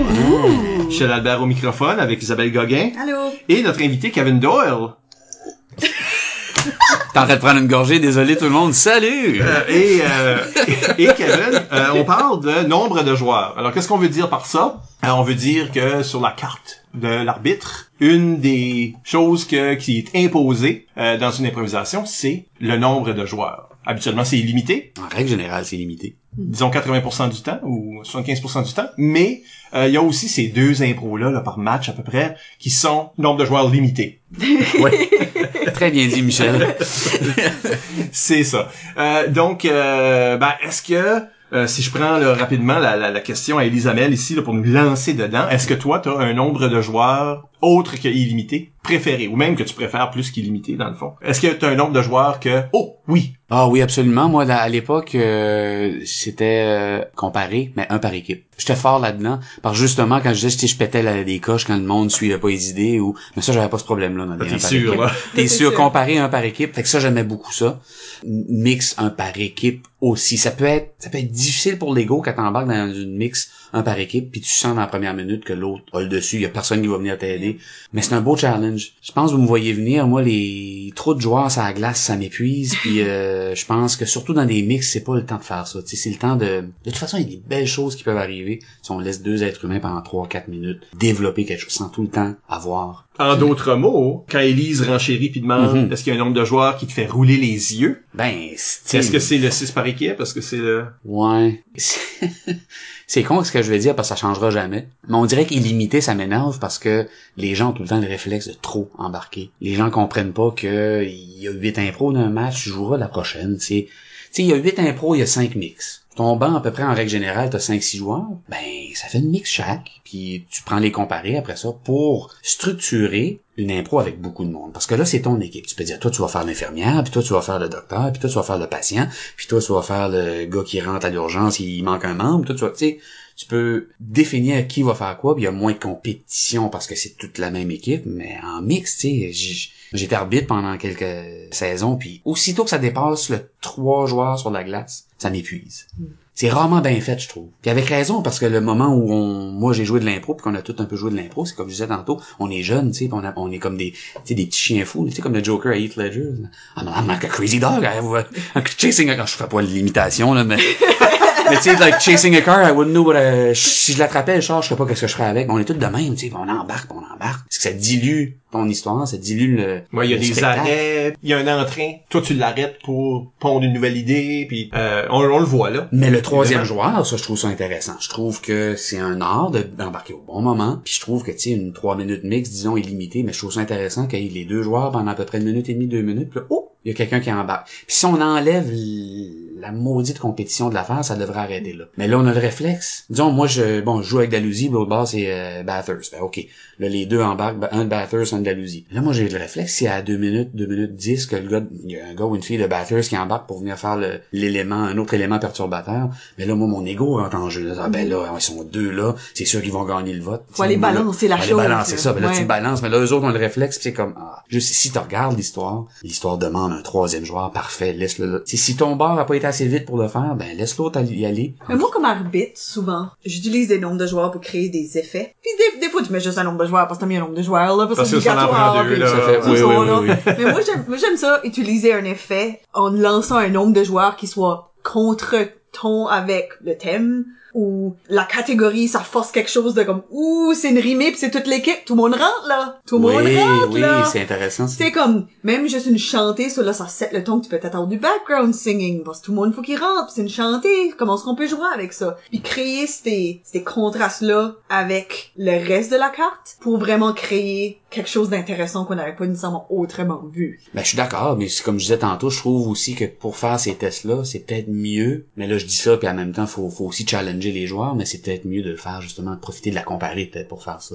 C'est en mix, des fois, je trouve, si ça marche, c'est beau. Ben, mix avec 12 joueurs sur la glace, ça a comme pas de bon sens. Pas de bon sens. Moi, j'ai donné ça Ben, cet été. C'était une... Puis comment ça s'est passé? C'était une mixte. Oui. Qui était toute l'équipe. D'accord. Et le thème était seul. Parce que je suis humoristique comme ça. Bon. Mais est-ce que c'était bon? C'était excellent. Ok. Oui. Parce que ce qui a fini par arriver, c'est qu'on avait un joueur de chaque équipe, comme qu'on voit, tu sais, le standard 2 moteurs qui rentrent. Mais là, il y a comme une personne qui a commencé à comme se faire greffer par de plus en plus de comme voix qui s'accrochaient. Puis là, il y avait comme une masse qui se créait en arrière de ce un joueur-là. Puis là, il y avait comme un comme genre de psychodrame qui s'est développé. Puis c'était vraiment intéressant. Puis il y avait vraiment beaucoup de monde sur la haine. Mais il y avait vraiment juste 2 personnages. OK. Ça a vraiment créé un cool effet sonore puis visuel. Mais évidemment, c'était des joueurs qui étaient des adultes. Ben, Mais honnêtement, les joueurs du secondaire sont tellement bons. on Moi, en je pense parlait tantôt aussi, mais de la fameuse écoute. T'sais, là, je pense, si les joueurs écoutent, ben là, c'est sûr que ça ouvre plus de portes, mais de connaissances, on n'écoute pas souvent. Ben, il y a une différence aussi entre juste mettre le nombre de joueurs, parce que t'as pas le choix, puis tu mets quelque chose, puis il y a pas cette pensée-là derrière toute la carte, parce que ce que toi t'as fait, puis ce qu'on fait quand on dit 6 par équipe, chanter. On est en train de créer un défi. Et ça va causer quelque chose de complètement différent en caucus. En caucus, là, comment est-ce qu'on fait ça? Puis la majorité du temps de caucus, c'est pas comme, OK, ça serait ça, c'est ça l'histoire. Non, c'est comment on fait pour faire 12 joueurs dans une mixte avec un thème qui est seul. Comment on fait ça? Puis là, ils sont en train de travailler sur innover, faire des choses qu'ils n'auraient jamais faites si t'avais pas créé ce défi-là. Parce que tu peux rentrer 12 dans une mixte illimitée, mais personne n'aurait jamais pensé de faire cette affaire-là. C'est juste parce que tu leur as fait face à un défi spécifique en utilisant le nombre de joueurs. Exactement, puis c'est ça que je voulais dire tantôt, c'est que moi, tu sais, ma préférence, c'est des impros un peu moins crowdés, mais c'est sûr que dans une ligue d'impro, entre nous autres, entre improvisateurs, à un certain moment donné, tu veux challenger un peu. Sur papier, cette idée-là, ça marche pas, essayons-le. Ouais. Tu sais, parce que ça va, si jamais ça marche, tu sais, ça fait de quoi de magique comme que toi t'as provoqué avec cette impro-là. Mais c'est sûr qu'en règle générale, tu fais pas ça à chaque game, là, tu le fais une fois de temps en temps. Comme l'inverse, tu sais, la 30 minutes qu'il y avait eu une Gogun à un moment donné à Hamilton, que le monde en parle encore, tu sais, ça peut mal virer, ces 30 minutes, là. Si les joueurs sont pas focus, là, ça peut être pénible, cette affaire-là. Mais ils ont été à l'écoute, ils l'ont fait. Fait que, tu sais, nombre de joueurs aussi, il peut y avoir des challenges le fun. Mais en règle générale, moi, j'ai un message à dire aux jeunes, puis je suis sûr que les jeunes sont probablement meilleurs que dans notre temps, là. Un peu plus sage, mais tu sais, ça sert à rien de crowding. Ça dilue ton impro, ça dilue ton histoire. À moins que justement t'as une 10 minutes, une 12 minutes. Souvent c'est des joueurs aguerris qui font face à des 10-12 minutes. Fait que là, rendu là, oui, là tu peux, tu sais, ça dépend tout le temps de l'autre équipe, l'autre bord aussi, comment tu blends avec cette équipe-là. Je pense que c'est la responsabilité de l'arbitre aussi de connaître le match dans lequel il se trouve. C'est qui ses équipes, tu sais. Moi, quand j'étais arbitre, j'arrivais, bon, là, j'arbitre Chipagan contre Hamilton, ben, je me préparais différemment que si j'arbitrais Moncton contre Tracadie, tu sais. Tu sais c'est quoi les outils que t'as en place. Puis c'est ça, moi, le nombre de joueurs, mais ça dépend toujours. Tu sais, si t'as 2 équipes plus matures, ben là, tu peux t'amuser, j'ai l'impression. Tu sais, ou même, je me rappelle, au secondaire, dans le temps, il y avait souvent des nombre de joueurs, 2 Edmundston, 3 Dalhousie, qui imposaient un débalancement. Ça, je trouve ça intéressant. Mais Pour moi, ça, c'est OK tant que t'as le contraire aussi. Surtout dans un contexte de compétition, de tournoi, où est-ce que tu veux que ça soit le plus juste possible. Exact. Mais absolument, ça peut être vraiment intéressant parce que comme moi j'ai déjà été dans une impro où ce que c'était un d'un bord puis tout le monde de l'autre côté, puis tu sais ça crée une dynamique, tu sais ça crée comme une comment est-ce que tu gères ça, comment est-ce que tu envoies des joueurs, puis il y a de ça qui est sur le dos des joueurs parce que moi quand je donne ça, parce que je l'ai donné, moi je suis le genre à créer de la symétrie dans mes nombres de joueurs. Sans ça c'est tout le temps les mêmes affaires. Ça c'est 1 par équipe, 2 par équipe, 6 par équipe. Quoi ce qui est plus boring qu'une mix 2 par équipe? So quoi? impro. Comme tous les mix normales. Mais, ouais, là, tu l'imposes. Hey, j'ai une idée. ben, je l'imposerais, mais juste avec un thème que je veux absolument que ce soit les 4 races, 2 par équipe. Je suis en train d'imposer que je veux pas une 5e personne, là, tu sais. Ouais. Mais dans la symétrie comme ça, 1 versus 6, qui étant la pire asymétrie possible, ben, les 6, là, ils peuvent pas monopoliser tout le temps de glace, là. Il faut que le 1 soit moteur de cette impro-là. Cette asymétrie-là, faut que les joueurs la règlent. Puis je suis très sévère sur les joueurs qui utilisent leur avantage numérique pour écraser l'autre côté ou qui respectent pas. Un bon exemple de 1 versus 6. C'est Lucille contre le monde. Ben le 1 joueur là, il est Lucille là. Ouais. Faut qu'il soit Lucille parce que si Lucille est là puis toi t'es juste comme le helper à Lucille puis il y a 5 autres personnes qui sont faut que tu sois au centre de l'impro parce que t'es tout seul. Puis les autres en tout cas, Ça serait bizarre si les deux qui embarquent, il n'y en a pas un des deux qui est lucide. Non. Fait qu'il faut que ce Non. soit un des 5 autres qui vont embarquer plus tard. Ça peut être intéressant. Je l'ai aussi, vu là. ce stuff là. Mais ça peut être intéressant si c'est bien fait. Si c'est bien fait. Et Et là souvent, c'est pas bien. non, c'est une erreur. Ils font l'erreur de pas être Lucille, pis c'est comme on va-tu battre Lucille? C'est comme quoi? Lucille va être le 3e joueur, puis il faut qu'il y ait 4 autres joueurs qui rentrent. La seule way de faire ça bon, c'est si Lucille arrive jamais. Il y a jamais ever. C'est juste du monde qui complote. Ben, C'est de se rendre à Lucille. Ce qu'il y a d'intéressant, je sais pas si les gens peuvent peut-être l'écouter sur leur ordinateur, mais le genre de câble Rogers au Québec, c'est Vidéotron, c'est MaTV. Ça passe souvent, c'est un genre de tournoi. C'est c'est de l'impro là.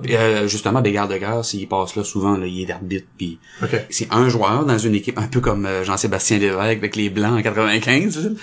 Contre une équipe complète. C'est un tournoi qui se passe de même, c'est vraiment intéressant. C'est vraiment comment que le Lone Warrior, il gère son énergie, puis comment que le public perçoit ça aussi. Y a-tu vraiment une sympathie qui s'installe, évidemment, à un certain moment donné. Puis comment que l'équipe qui est avantagée, point de vue du nombre de joueurs, ben comment que les autres vont se comporter. Ils vont se comporter en gentleman, ou ils vont... C'est vraiment intéressant. Je vous invite à aller le voir, là, sur MaTV. Peut-être sur l'Internet, on peut trouver ça. Mais je sais pas c'est quel MaTV. Si tu MaTV Bas-Saint-Laurent, si tu MaTV... Si Alain est impliqué, c'est Bas-Saint-Laurent, pour la partie où c'est Rimouski, là. Ouais, c'est Bas-Saint-Laurent, ouais. Moi, ma géographie québécoise est à peu près nulle. OK. Je dois dire. Mais c'est ça, la symétrie, il y a un défi, pas juste un défi numérique puis de comment tu composes, mais je pense qu'il y a un défi éthique. Parce que si tu joues les heavy, là, tu sais, si t'es pas gentleman, qu'est-ce que le public va penser de toi? Qu'est-ce que les juges de salle vont penser de toi?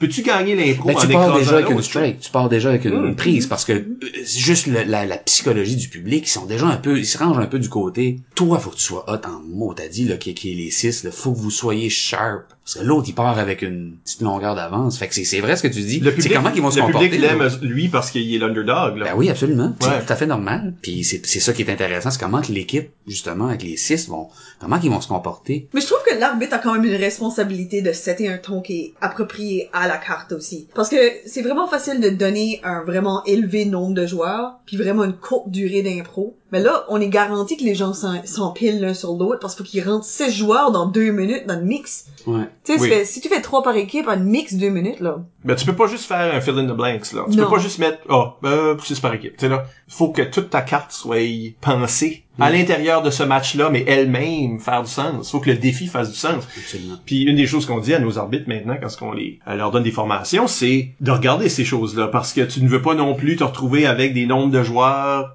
bloquants dans une période où, tu sais, la première période d'une game, là, où moi, je casse pas la glace. D'accord? Ouais. Fait que je vais rester sur le banc. OK? Fait que j'ai pas joué ma première impro. La deuxième impro, c'est une rimée. C'est une rimée pis c'est pas ma force. Fait que je rentre pas dans celle-là.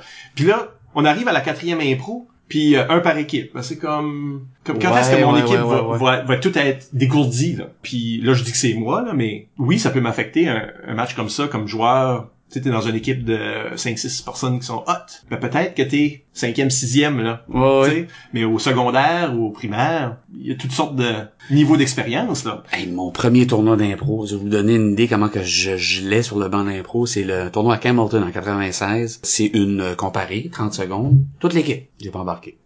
Oh non. J'avais rien à faire, là. Pierre Blanchard m'a bien dit, on embarque tout dans le canot. Tu dis rien, moi je vais faire le colon. Vous embarquez dans le canot. OK, parfait. Avez-vous compris? Ouais.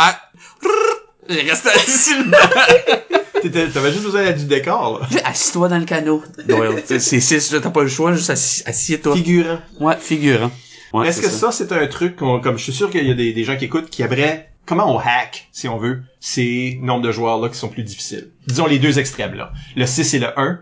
C'est quoi nos trucs comme joueur pour réussir le défi? T'es tout seul sur un stage, t'es juste un contre un avec sans aide possible, ou, OK, faut que notre équipe soit là en entier. Moi, personnellement, je reviens, je me répète, mais moi, ça me faisait pas peur quand je me retrouvais dans ces situations-là, parce que je savais, déjà étant un joueur qui était sympathique, alors en plus, si je suis dans le 1, là, versus the world, ça me stressait bien moins. Puis c'est drôle, ça remplit ton muscle improvisé, ta capacité à improviser, ça l'améliore, on dirait. Tu deviens justement une certaine rigueur, tu te retrousses les manches, tu vas travailler comme du monde, t'es toute seule, t'es sur tes gardes, t'es à l'écoute, fait que tu t'aiguises ton muscle improvisatoire. Hein. Mais là, si tu me demandes la question, si t'es dans les 6, ben là, je pense que le caucus doit se tourner vers justement, c'est quoi la stratégie qu'on va employer. Puis, à un moment donné, au yard de la compétition, on veut pas l'anéantir l'autre bord. Et aussi si on ramène la compétition là-dedans, ben, guys, si on veut se donner au moins une chance de remporter ce point-là, on va y aller mollo, pis on va tendre la main à l'autre joueur. Mais ça fait toute partie de la maturité d'un joueur d'impro. Si on est dans un tournoi secondaire. Mais en fait, je pense que ça a sa place dans un tournoi secondaire parce que ça te forme. Tu vois justement les réflexes peut-être nocifs que tu peux avoir comme joueur d'impro quand un arbitre expérimenté t'impose justement un petit croc en jambe comme ça.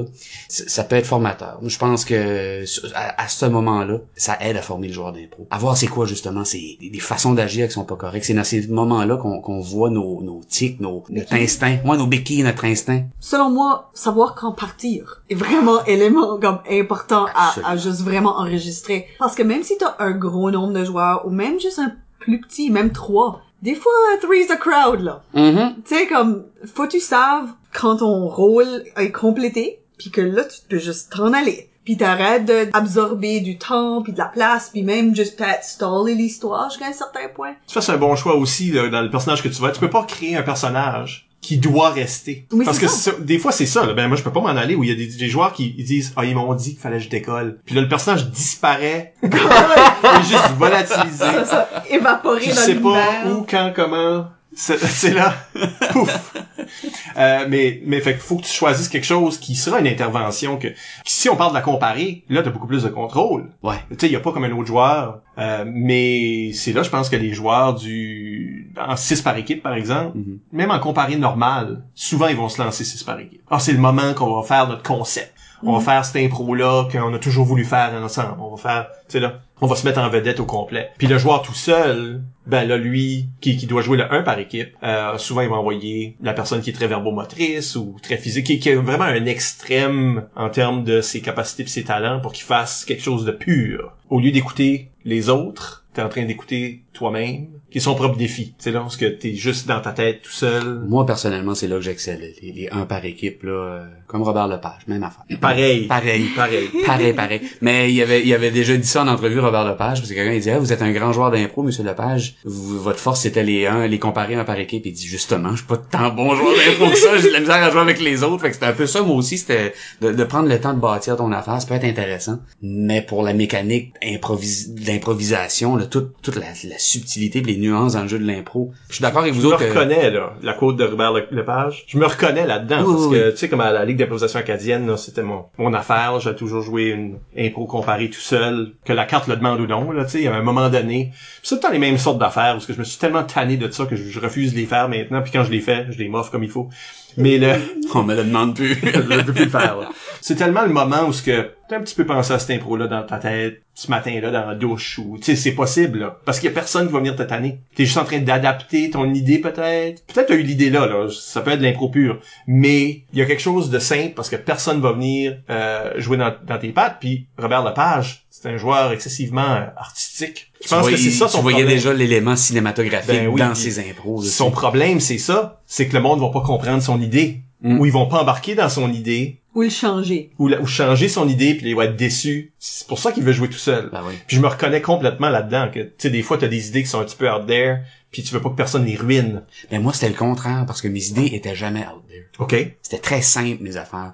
J'exagérais des fois, mais il y avait comme un côté pour moi très Saturday Night Live, très RBO. Je faisais vraiment souvent des pastiches de pop culture. Tu sais, combien de fois que j'ai fait un talk show? Ou combien de fois que j'ai fait comme je fais une conférence? C'est tout le temps c'est tout le temps un setting très simple, puis mes histoires sont jamais, ça m'énerve tu sais, tu embarques d'un impro, puis là, il y a une épée, puis on embarque sur un dragon, puis on s'en va à telle place. C'est my god. Les gens à Montréal, ils appellent ça de l'impro de région.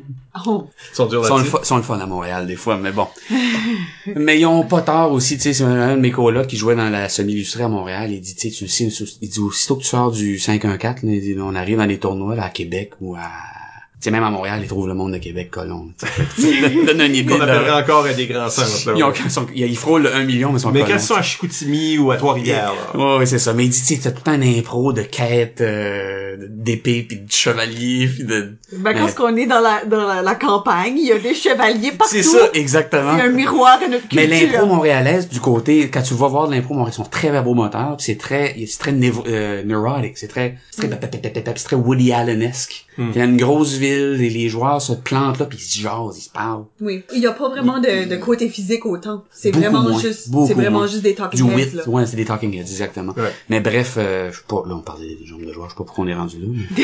Mais... Non, mais c'est naturel. Ah oui, c'est ça, je voulais vous dire que moi, contrairement à toi, que j'ai peut-être pas ou Robert Lepage, j'ai pas des idées élaborées, là, je me considère pas comme un grand intellectuel, mais c'est juste mes idées, moi, c'est le contraire. C'est souvent très basic, si j'aime bâtir à partir de ça, mais des fois, quand j'étais avec d'autres joueurs qui patentent des grandes quêtes pis des, là, ça me Et moi, l'inverse. perdait. Tu sais, je veux dire, moi, c'est comme j'ai l'idée, ok, suis-moi, là. Tu sais, là, Oui. je dis ça à mes joueurs, comme avant d'embarquer, genre, ok, garde, si t'es pour rentrer, suis-moi, là, parce que, laisse-moi établir de quoi, là.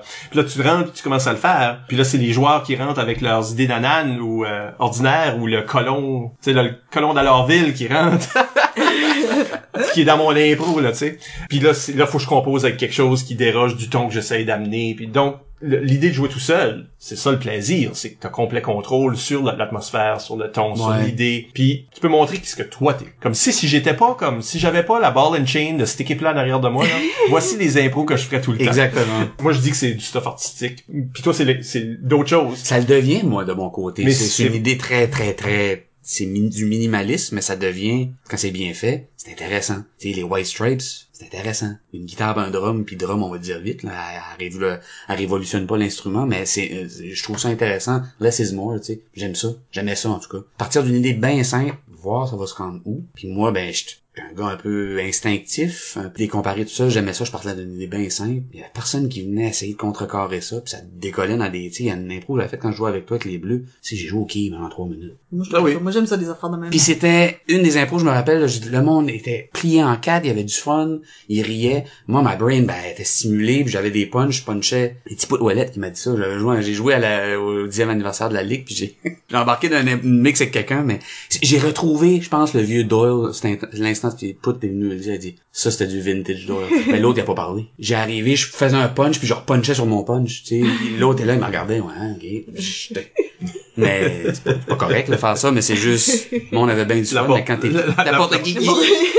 Fait que ouais, c'est ça, mais ouais, moi je préfère de loin là, les impros, tu sais. Puis comme arbitre, j'essayais souvent d'en mettre moi des contraintes de 1 par équipe, une mix, puis 5 minutes. Juste là, laisser ça voir qu'est-ce qu'une personne peut. Oui, c'est ça. Puis Mais je pense que quand t'es un arbitre, t'es aussi un improvisateur en quelque part dans ta tête, puis tu souvent set des défis que tu veux voir. Que tu veux voir, ouais. Défi ou des fois juste comme la contrainte, tu sais, des fois qu'on dit on va mettre le 2 par équipe là. Puis tout ce que tu sais comme arbitre, tout ce que t'es en train de faire, c'est que tu sais que ta ligue ou tu sais le réseau que t'es en train d'arbitrer, ils ont tendance à faire ce que tu disais là.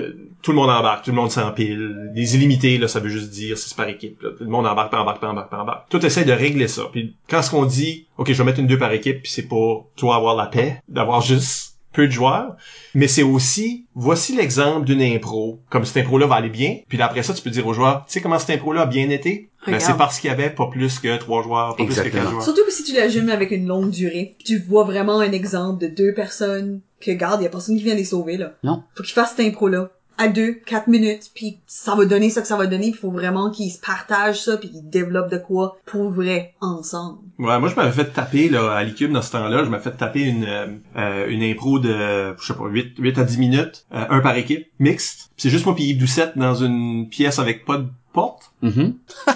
Ben comment vous avez fait de rentrer là? Ben c'est ça, on s'est retrouvés là. OK. Puis c'était une manifestation du fait qu'il fallait être 1 par équipe. il y a personne qui peut rentrer. Ah. Puis il y a personne qui, puis nous autres, on peut pas sortir avant la fin de la Ah, c'est durée. brillant, ça. Puis là, Ça, c'est méta. ça Comme se des ça affaires se de- veut. Ouais, ben ça, c'est moi Mais- puis mais Yves Doucette. T'étais avec le bon joueur pour faire de quoi de méthode. C'est ça, ouais, tu vois, ouais. c'est ce genre. Mais là, c'est ça, c'est comme, qu'est-ce qu'on peut faire dans plus dans notre concept qui devait être avec le thème, là. Dans notre concept, parce qu'on est dans une pièce où ce que personne peut rentrer, nous autres, on peut pas sortir, il y a rien, qu'est-ce qu'il y a dans la pièce, pourquoi on est ici? On a 10 minutes pour développer. Fait que c'est vraiment, pour quelqu'un qui regarde ça, tu te dis, ben ça, c'est une petite piécette qui a eu du succès, là. On a entendu parler plusieurs années après, puis c'est pour ça que je m'en souviens, là. Pas parce que je me souviens de l'impro comme tel. C'est ça, là. Regardons des joueurs juste jouer. Sans interruption, sans que quelqu'un d'autre vienne avec un différent agenda. C'est la paix pour ces joueurs-là, Ben mais oui. aussi, c'est le stress de performer pour cette durée-là. C'est sur tes épaules. Puis si t'es un joueur qui en veut puis qui en mange, tu veux ce défi-là. Tu veux ça. Absolument. Puis tu sais, je vais raconter une anecdote parce que je trouve que quand tu bombardes un stage, une arène, ça démontre aussi une certaine vulnérabilité de ton équipe au public. Ils sont comme, hey, sont stressés, ils sont sénères. Mhm. Moi, la QI 2002, justement, la finale, on est en prolongation, j'avais eu un méga bon tournoi. Fait que ça siffle, mix, thème, 2 minutes, illimité. J'ai embarqué dans cette impro-là. Et là, je vais compter ce qui s'est passé, puis je vais philosopher après pourquoi ça s'est produit aussi. Parce que j'en ai jamais voulu aux autres joueurs, puis j'en ai pas voulu cette fin de semaine-là, puis j'en ai jamais. Mais j'ai embarqué. C'était Frédéric Barbouchi, l'autre bord, puis c'était une 2 minutes. Là, fait que comme c'est le classique que j'ai dit tantôt, là, laissez-nous faire l'impro. Puis à 1 minute et demie, ben ça va être soit Christian Issambe qui va embarquer de notre bord ou René Rousseau de l'autre bord. Puis on dealera avec dans ce temps-là, mais laisse moi puis Fred faire de quoi qui se tient avant. Ouais, c'est un joueur que tu veux jouer avec. Oui, puis sais-tu quoi, Michel? Il avait déjà remporté 3 cuits, cette mouture-là de l'UQAM. Là. Je les sentais tellement relax puis tellement pas accroché à l'idée de gagner. Là. J'ai senti le Barbouchi embarqué là, puis dans sa tête, il devait dire, soit Edmundston et Moncton sont en feu. Ce joueur-là, c'est sa fin de semaine, il est dans la zone. On va s'amuser, puis advienne que pourra. Mais ça a pris 15 secondes, 20 secondes. Il y a 3 joueurs de Moncton qui ont embarqué. 3. Pas d'une équipe universitaire. 3. Pour faire des panneaux de signalisation. Parce qu'on faisait un cours de conduite. Moi, je faisais mon classique personnage colon. Salut, je sais pas chauffer. Là, Fred est comme parfait, monsieur. Ben là, le premier code de la route, puis puis bang, on commence à parler. Le monde ricane un peu. J'ai parlé au juge après, au party chez Barbeau. Un des juges qui avait joué à l'époque à Ottawa. Puis il dit, c'est ça qu'on voulait voir ce week-end-là. On savait que ça allait être la dernière impro. Barbouchi, toi d'un bar. C'était écrit dans le ciel, ça va être beau. On verra bien qu'est-ce qui va se passer. Mais ils ont embarqué, puis ça a démonté. Ça a fait une rudesse, ça a fait des signes, puis ça a donné un punch à Barbouchi écœurant aussi. Ils sont là en train de faire des stop signs, puis ça, puis à un moment donné, Barbouchi fait, bon, on va ouvrir la porte de garage. Il y a plein d'affaires qui te passent dans la tête, là. Mais on va ouvrir la porte de garage puis y aller. Tu sais, comme, Ouais. il a expliqué, là, c'était pas... Mais tu vois, Mais ça, c'est le moment aussi. Ça, c'est arrivé. Puis moi, j'étais ombudsman de ce tournoi-là. Puis mes juges sont là. Puis je le sens, là. Comme, ben oui, on a tout fait. On a Ah. parlé après nous autres aussi. Puis on a tout fait. Moncton vient de perdre la cuite. absolument. C'était le moment, tu sais. Moi, après ça, j'ai philosophé, puis c'est la première fois que j'en parle, puis si, je sais pas c'est qui va écouter ça, mais ça peut... Tout le monde. Ça va être tout le Tu monde. devrais avoir nos codes d'écoute. Ça n'a pas d'allure. 52 visionnements. Ça va être bizarre, mais je les comprends pourquoi ils ont embarqué. Puis je reviens un peu à ce que je disais au début du podcast. Moi, j'avais un bon tournoi, j'ai eu une belle carrière d'improvisateur, mais j'ai jamais, je pense, inspiré ce genre de confiance-là. Tu sais, j'ai jamais été le leader à l'université du moins. Puis je sentais que Christian, il y avait ça par contre. Christian, il avait cette force-là, cette rigueur-là. Fait que quand ils ont sifflé, là, ils ont dit le thème, puis t'as senti sur le banc un déchirement. On peut-tu envoyer Kevin? Ça, T'étais pas une valeur sûre? même moi, j'étais pas certain. Mais parce que dans ce temps-là, la LQM revenait quand même assez forte. Il y avait beaucoup de public, puis dans ce temps-là, l'appui des anciens était quand même assez fort. Il y avait les tables en arrière, là, t'avais les Robert Gauvin qui venaient là, petit casque Castonguay, puis ça nous parlait, là, puis ça gonflait leur mythe à eux autres aussi, là. Ça parlait du rideau, ça parlait des migrants, puis ça faisait toutes sortes d'affaires, puis fait que quand tu passais des lundis avec Robert Gauvin, t'avais le goût d'être le warrior qui allait aller chercher, là. Fait que je me disais, je peux pas, I can't back down. J'ai un gros tournoi, c'est ma responsabilité. If they turn to me, il faut que j'y aille. Mais j'ai senti le banc un peu comme, boy, est-ce qu'on devrait peut-être embarquer Christian à la place? Parce que j'avais un bon tournoi, mais on oublie, là, j'ai fait de l'ombre à Christian ce tournoi-là. Il y avait un méchant bon tournoi lui aussi, là. Il y avait rien à rougir, puis il était solide comme il a tout le temps été. C'est juste que là, moi, pour une fois, je la cotais, c'est tout. Mais, tu sais, j'ai senti ça, tu sais, le banc était stressé, il était pas certain. C'est justement ce que Yves disait dans sa question, m'ont laissé râler fait que ça a démontré une certaine vulnérabilité. Pendant le caucus, je l'ai senti, moi. Tu sais, je Je me rappelle en 99 au jeu de la francophonie, prolongation, la médaille de bronze, ben on a envoyé Marc-André Lajoie. 2 fois qu'on a été en prolongation au jeu de la francophonie, qu'on a envoyé Marc-André Lajoie, puis on a perdu. La Gogoune de cette année-là, en 99, il y avait une prolongation. Pour gagner à Gogoune entre Edmondson et Hamilton, c'est Marc-André Lajoie contre Christian Essam. C'est qui a gagné? Ben, c'est Christian. Ouais. Ça, il y avait beaucoup de monde qui était comme, pourquoi Geneviève a envoyé Marc-André, puis bon, puis là, ben, ça, moi, si vous allez me trouver psycho, mais pendant le caucus de ça me traversait l'esprit. Étais-tu le Marc-André? Oui. Okay. C'est ça. Marc-André avait eu un sacré bon tournoi de la francophonie. Mais t'étais about de faire l'affaire, comme je vais-tu devenir cette personne-là? Parce que moi, dans ma tête à moi, pis c'est 2 chums en plus, moi, Christian Essam et André Roy, c'est des gars que quand ça vient le temps de compter un but, ils vont le compter. Moi, je suis le genre de gars que quand ça vient le temps de compter un but, je sais pas si je vais le compter. C'est juste la façon que ma personnalité est faite. Fait que je me demandais, puis ça vient à ce que je disais tantôt, ça montre une vulnérabilité chez l'équipe quand tu vois un tapon de joueurs comme ça embarqué, tu sais. Je l'ai senti. J'ai senti qu'il y avait des joueurs dans l'équipe qui voulaient que j'y aille. J'ai senti qu'il y en avait d'autres qui étaient comme André, c'était le capitaine. Tu voyais, il y avait le bras à Christian de même, t'es comme, pense, c'est des bons chums. Je pense que c'était peut-être, ça aurait calmé le banc si c'était Christian. C'est pour ça que je leur ai jamais voulu, mais moi, de mon côté, je me disais, tu sais, avec le tournoi que j'ai eu, j'entendais Bob dans ma tête, je sais pas pourquoi. J'ai gagné des étoiles, le monde se fie sur toi, embarque. Tu sais, fait que j'étais comme, ok, puis j'ai embarqué. J'ai fait, mais tu sais, fait que ça a pour toute grosse anecdote pour dire, tu sais, je pense aussi quand t'embarques trop, ça démontre justement que tu contrôles pas tes émotions, tu contrôles pas ton banc. Ça turn off le public. Au-delà de du chaos que ça peut amener. Moi, ça me fait sentir que l'équipe a pas confiance dans leurs joueurs. Parce que t'envoies quelqu'un à, tu sais là. À 15 secondes. Ben oui, ou tu sais, même dans le dernier quart de l'impro, le dernier tiers de l'impro, c'est juste comme surtout si elle n'a pas vraiment besoin. Que si tu objectivement regardes l'histoire, t'es comme, c'est pas nécessaire. Tu fais mieux d'avoir une excellente idée. Parce que là, je me sens pourquoi que tu fais pas confiance dans ton joueur. Puis moi, comme en tant que juge ou arbitre, oui, j'ai confiance que ça s'avère quelque part. Tu sais, là, c'est des fois, c'est ça, quand c'est une erreur. Quand c'est pas une erreur, c'est pas une erreur. Mais quand c'est une erreur, c'est ça. Est-ce qu'il y a, pour renvoyer ça dans un autre sens complètement, est-ce qu'il y a des 1 par équipe, 6 par équipe, etc., type? C'est une question que Vincent Cormier nous demande sur Facebook. Il dit, ça. Il vient de Dalhousie, actually. Ah ouais? Ouais, c'est un jeune de Dalhousie. Ben, salut Vincent. C'est un rockero, Vincent. Il vient de Dalhousie. Non, merci. C'est un jeune arbitre. Il dit, les stéréotypes des nombres de joueurs. Un joueur, c'est un monologue. 2 ou 3 joueurs, c'est un impro normal. Toute l'équipe, c'est un grand groupe ensemble en même temps. Peut-être bien qu'il y a une personne en avant puis le monde en arrière. Est-ce qu'il y a voici le nombre de joueurs, tu sais exactement la sorte d'impro que ça va être, ou est-ce qu'il y a des façons d'innover en dedans de ça? Ça dépend tout le temps de quelle équipe que t'as. Je me rappelle au secondaire, puis je pense que c'était un concept là, de Campbellton, plus précisément. Là, t'avais des comparés, ils faisaient le genre de losange, là, tu sais, là. Ils ont tous chacun leur temps à parler, là, ils spinent. Oui. Un carrousel, ou je sais pas comment appeler ça. Ils ont fait ça pendant 10 ans. De génération en génération. Fait que ça, tu sais, tu voyais une comparée, plusieurs joueurs par équipe, avec Hamilton, dire, ouais, ça, ils vont faire ça. Je sais pas, tu sais, 1 par équipe, moi, j'ai pas de cliché qui me vient en tête, parce que t'as une panoplie de possibilités, tu sais. Mais je pense qu'il y a quand même... Une possibilité d'environnement, tu peux créer. Il y a souvent l'adresse au public. Mais c'est ça, j'allais dire. Je dirais qu'en général, pis je vous écoutais parler pis comme, éloger le 1 par équipe. Puis moi, au début, je pensais que j'aimais pas le 1 par équipe parce que j'avais peur. Pour toi-même, tu veux dire. Pour moi-même, que j'étais pas, oh god, je peux vraiment comme soutenir une pleine impro moi-même. Puis là, avec le recul, j'ai réalisé que je pense que à force d'en voir, qui ressemblent à la même chose, je pense que je trouve ça plate. Parce que c'est souvent que tu vas voir l'impro de bonjour public. Je vous parle directement. Bienvenue à ma conférence, bienvenue à ma présentation, bienvenue à mon émission. Je suis coupable. Oui. Ou que, puis peut-être plus intéressamment, ça va être juste un portrait de quelqu'un que je trouve plus intéressant. Ça sera peut-être mimé, ça sera peut-être...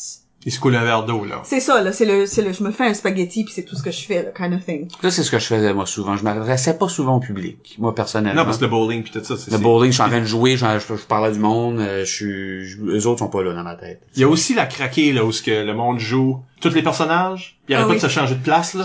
Ça, c'est laid. C'est un Luc Leblanc, ça, moi, j'appelle ça, parce que je l'ai déjà vu faire. Ben, lui, il peut le faire. Oui, c'est ça. Mais... Dur à imiter. Oui. Mais sauf que lui, il rentre pis il sort des portes constamment. Don't try this at home, kids. Mais, ouais. Mais il y a le middle ground aussi, parce que c'est un portrait, mais la personne s'adresse au public. Ouais. Moi, là, ça fait tous les jours, je me lève à telle heure, chaque matin. Tu sais, c'est comme, ok, on va voir une présentation, mais c'est un portrait. Ouais, ça, non, c'est ça. Non. Je pense que pour moi, personnellement, c'est trop safe jouer tout seul. Puis je pense que ça que j'aime de l'impro, c'est regarder l'autre personne puis ne pas savoir qu'est-ce qui va sortir de leur bouche puis être comme alright, I guess qu'on est dans le désert. So, je pense C'est que le joueur que je suis devenu post-l'IA, mettons. Ouais. Quand je me suis tanné de la une par équipe, je suis devenu le joueur qui rentre, qui écoute pas son caucus, qui rentre, qui se met, tu sais là. Ouais. Là, j'ai fait ça pour un bout, puis là, je suis post ça. Je suis en train de faire d'autres choses maintenant, mais sûr, tu incarnes des émotions. ça, j'ai décidé que je suis un joueur physique, Kevin. Ah oui? Oui, c'est ça que j'ai fait au dernier Zeb. Je suis un joueur physique maintenant. Wow, ça j'aurais payé très cher pour voir ça. Bon, on a des photos si tu veux. On a des photos, puis ça paraît que Juste tout le temps ton même move, là, Non, avec les mains de même, là. Ouais. c'est un petit peu anormal. Les mains de même, il y a personne qui a vu, mais C'est bon. sur les mains. C'est correct, on peut tout l'imaginer à la Oui, oui, maison. oui, c'est ça. Oui, mais tu sais, de rentrer sans savoir qu'est-ce que tu fais parce que là, il va y avoir une impro pure. Uh-huh. Tandis que quand t'es tout seul dans ta tête, dans un par équipe comparé, T'as un petit peu un caucus. t'as plus de contrôle, mais tu peux quand même rentrer avec zéro. Moi, ce que je trouve plus intéressant. Tu sais, comme, Tant c'est que juste, c'est pas faut que tu immédiatement sur une faut que tu te finition. disciplines toi-même. T'as pas d'autres occasions pour briser le quatrième mur facilement.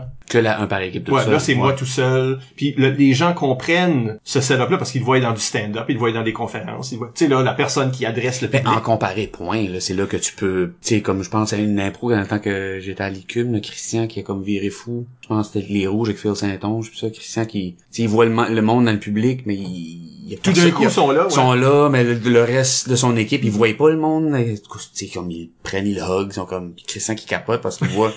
Ils sont là, c'est juste moi qui les vois. Puis ça, c'était, tu sais, mais tu tough faire ça en mix, tu sais, tu fais ça avec ta gang, tu sais, quand t'es. En mec, je penserais que ça serait rude. Surtout en situation de tournoi où ce que tu connais pas l'autre équipe. Puis bon, si dans une Parce que ligue- t'es en train de les ignorer quand tu fais ça, là. Exactement. À moins que t'es dans une ligue que tu en chum, que tu dis oui c'est bleu contre vert, mais Tout pareil, là. on prend une bière après puis on va se voir demain à telle place puis on est des chums, tu sais. Quand on dit on joue avec et non contre, mais c'est ça, tu sais aussi, c'est de voir un peu ce que l'autre bord, à quoi ils vont réfléchir. Puis d'essayer d'embarquer en symbiose avec ça. C'est ça qui est intéressant. Puis ça se passe beaucoup à travers du nombre de joueurs, de calmer nos moteurs, de laisser des impros respirer, comme n'importe quoi dans la vie, il faut que ça respire, faut que ça grandit, faut que ça mature faut que ça macère un peu, là, tu sais. Ben, on parle souvent de faire de l'impro qui est organique, plutôt que artificiel, stratégique, le coach a dit embarque, là, tu sais, c'est Ouais, pas oui. naturel, ça. Puis je pense que les impros qu'on laisse vivre, ben c'est le même que c'est organique parce que c'est vivant.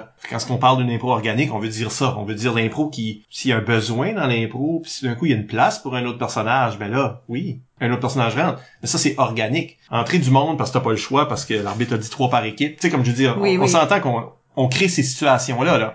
Ça peut être très inorganique, ces affaires-là. Mais y a-t-il une façon de rendre 2 ou 3 joueurs par équipe pas juste une impro normale? Moi, je pense que ça vient de l'arbitre, ça. Je veux dire, ça peut venir des joueurs aussi. Mais c'est de voir chacun de ces morceaux-là sur la carte comme, OK, l'arbitre a demandé ça, là. Ça devrait pas être aléatoire de la Non. part de l'arbitre. Il devrait avoir un plan en arrière de Non, ça. ça peut être pigé, là.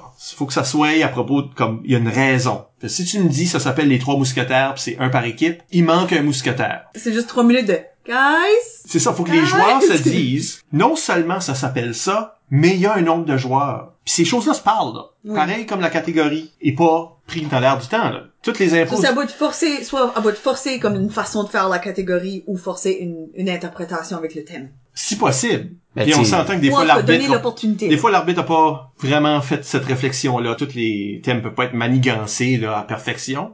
Mais, comme joueur, faut le voir. Faut voir ça comme une opportunité. Ben, N'importe ton quoi que l'arbitre dit, c'est une opportunité. Ton là. exemple, Isabelle, tantôt, de 12 joueurs, mais ça s'appelle ça, c'est brillant ça aussi, là. Tu sais, c'est vraiment là, c'est là qu'on voit l'arbitre a pensé à son carton, puis ça ouvre des possibilités, justement, ça peut être encore comme l'impro que je disais tantôt, de la folie de voir le public, ça peut être, tu sais, ça peut être un impro de ça, ça peut être une impro de, tu sais, tu cherches juste, c'est un personnage avec son livre. Tu sais, si le moteur, tu sais, son livre veut juste lire, puis il rentre avec l'autre joueur, fait, ouais, si les autres joueurs catch, tu sais, à chaque place qu'il va aller dans l'arène, il y a pourtant quelqu'un qui est là, comme il va au resto, il y a quelqu'un qui, tu sais, ça peut être, ça ouvre la porte à plein de choses. Le carton devient, on le sent, l'œuvre qui peut en découler, là, tu sais. L'erreur, c'est de jouer une impro avec un nombre de joueurs comme si c'était une illimitée. T'as les bons nombres de joueurs, mais vraiment t'as rien fait de différent que t'aurais fait en illimité. Ouais, c'est ça, là. Tu sais, le genre, ils rentrent leurs pieds dans l'arène à 10 secondes, là, pour respecter le carton. Non, mais ça tout le monde a rentré qu'on a demandé qu'il rentre, Oui. mais le nombre de joueurs, A pas eu un impact sur c'est l'histoire. ça, il y a pas d'impact sur l'histoire, t'as juste joué une illimitée, ça a juste donné que t'as rentré 3. Ouais. Il y a pas de différence. Mais je pense que c'est un petit peu comme si tu fais une sans parole, mais tu fais pas assez de bruit. T'as-tu vraiment exploité la catégorie? T'as peut-être mimé, mais dans le silence, sauf un ou deux bruits, t'as pas vraiment fait une sans parole. Ouais. Pareil comme si tu fais une 3 par équipe, mais y a rien de différent en bas, le fait que t'es 3. T'as juste fait une impro, là. C'est ça. Mais je pense que c'est ça l'erreur de beaucoup d'arbitres, puis je pense que t'as mis le doigt dessus. Mike, tantôt quand t'as dit, on se répète, mais sur le carton, si tu décides de mettre 2 joueurs d'un côté, un de l'autre, ou un par équipe comparé, faut que toi, comme arbitre, t'aies une idée en arrière de la tête, t'aies comme tu dis, j'espère qu'ils vont se rendre à une fraction de au moins de ce que je pense en ce moment, là, tu sais, fait que... Puis ça, c'est la difficulté d'être un arbitre. Parce qu'il faut que tu... Ben, mon Dieu, je l'ai fait moi-même comme arbitre au début de ma carrière, là, de mettre des contraintes de joueurs par équipe, mais sans y réfléchir. Juste parce que ça va être le fun de mettre 2 par équipe. Ben, c'est ça. Mais pourquoi t'as fait ça, Kev? Aucune idée. On va être le fun. Tu sais pas, puis là, les joueurs savent pas pourquoi c'est là non, non c'est plus. ça. Puis on finit rapidement sa dernière question de Vincent Cormier. Oh! Il est craqué, Vincent. Ben, je vais pas la lire, je vais juste la paraphraser, mais il demande vraiment si c'est un ajout pour le public, ça, le nombre de joueurs. Quand ce que toi, comme public, t'entends nombre de joueurs, 6, que ce soit, est-ce qu'il y a un petit frisson?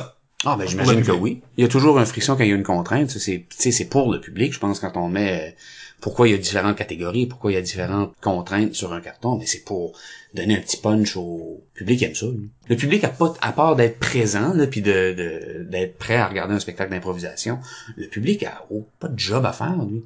C'est à nous de créer un spectacle. Et ça, créer un spectacle, ben, c'est des improvisateurs qui improvisent, qui bâtissent des histoires, qui vont faire rire, qui vont faire pleurer, qui vont émouvoir, qui vont t'amener dans une autre dimension. Et c'est aussi l'arbitre qui arrive avec des contraintes, parce que on aime ça. T'sais, on regarde des émissions comme La Voix, ou je sais pas. Là, il y a certaines contraintes, tu peux pas choisir dans tel répertoire. Le monde aime ça, t'sais. Mais c'est à nous la responsabilité, les joueurs d'impro ensuite, et l'arbitre ensuite, de faire quelque chose qui donne au spectacle, de vraiment pousser cette réflexion-là plus loin que il y a 2 joueurs par équipe m'embarquer, mon pied dans l'arène. Ça c'est notre responsabilité, mais oui, il y a un frisson, c'est sûr.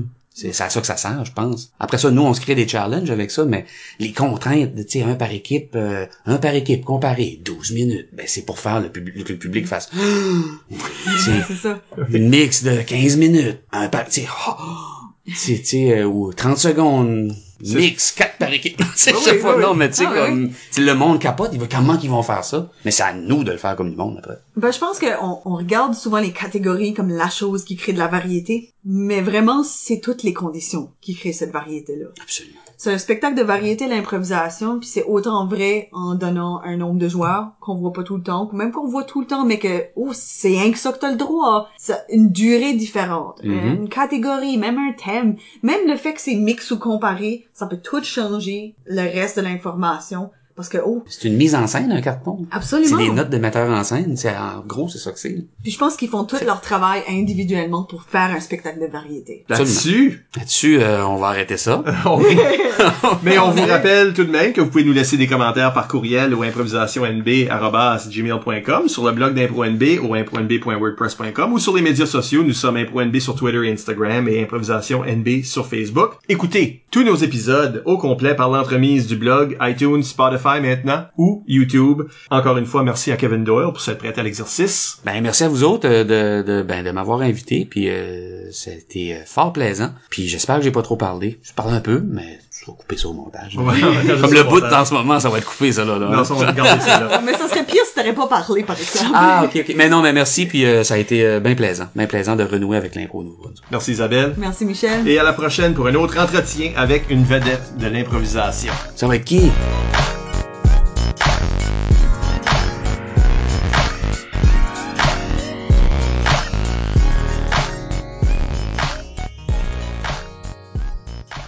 Moi, je parle, vous m'arrêtez. C'est bon. Okay. Non. Non. T'es comme Jean-Sébastien Lévesque, là. Tu t'en entrevues toi-même. Parfait. Ben, genre, décolle, vous me breakerez à un moment donné.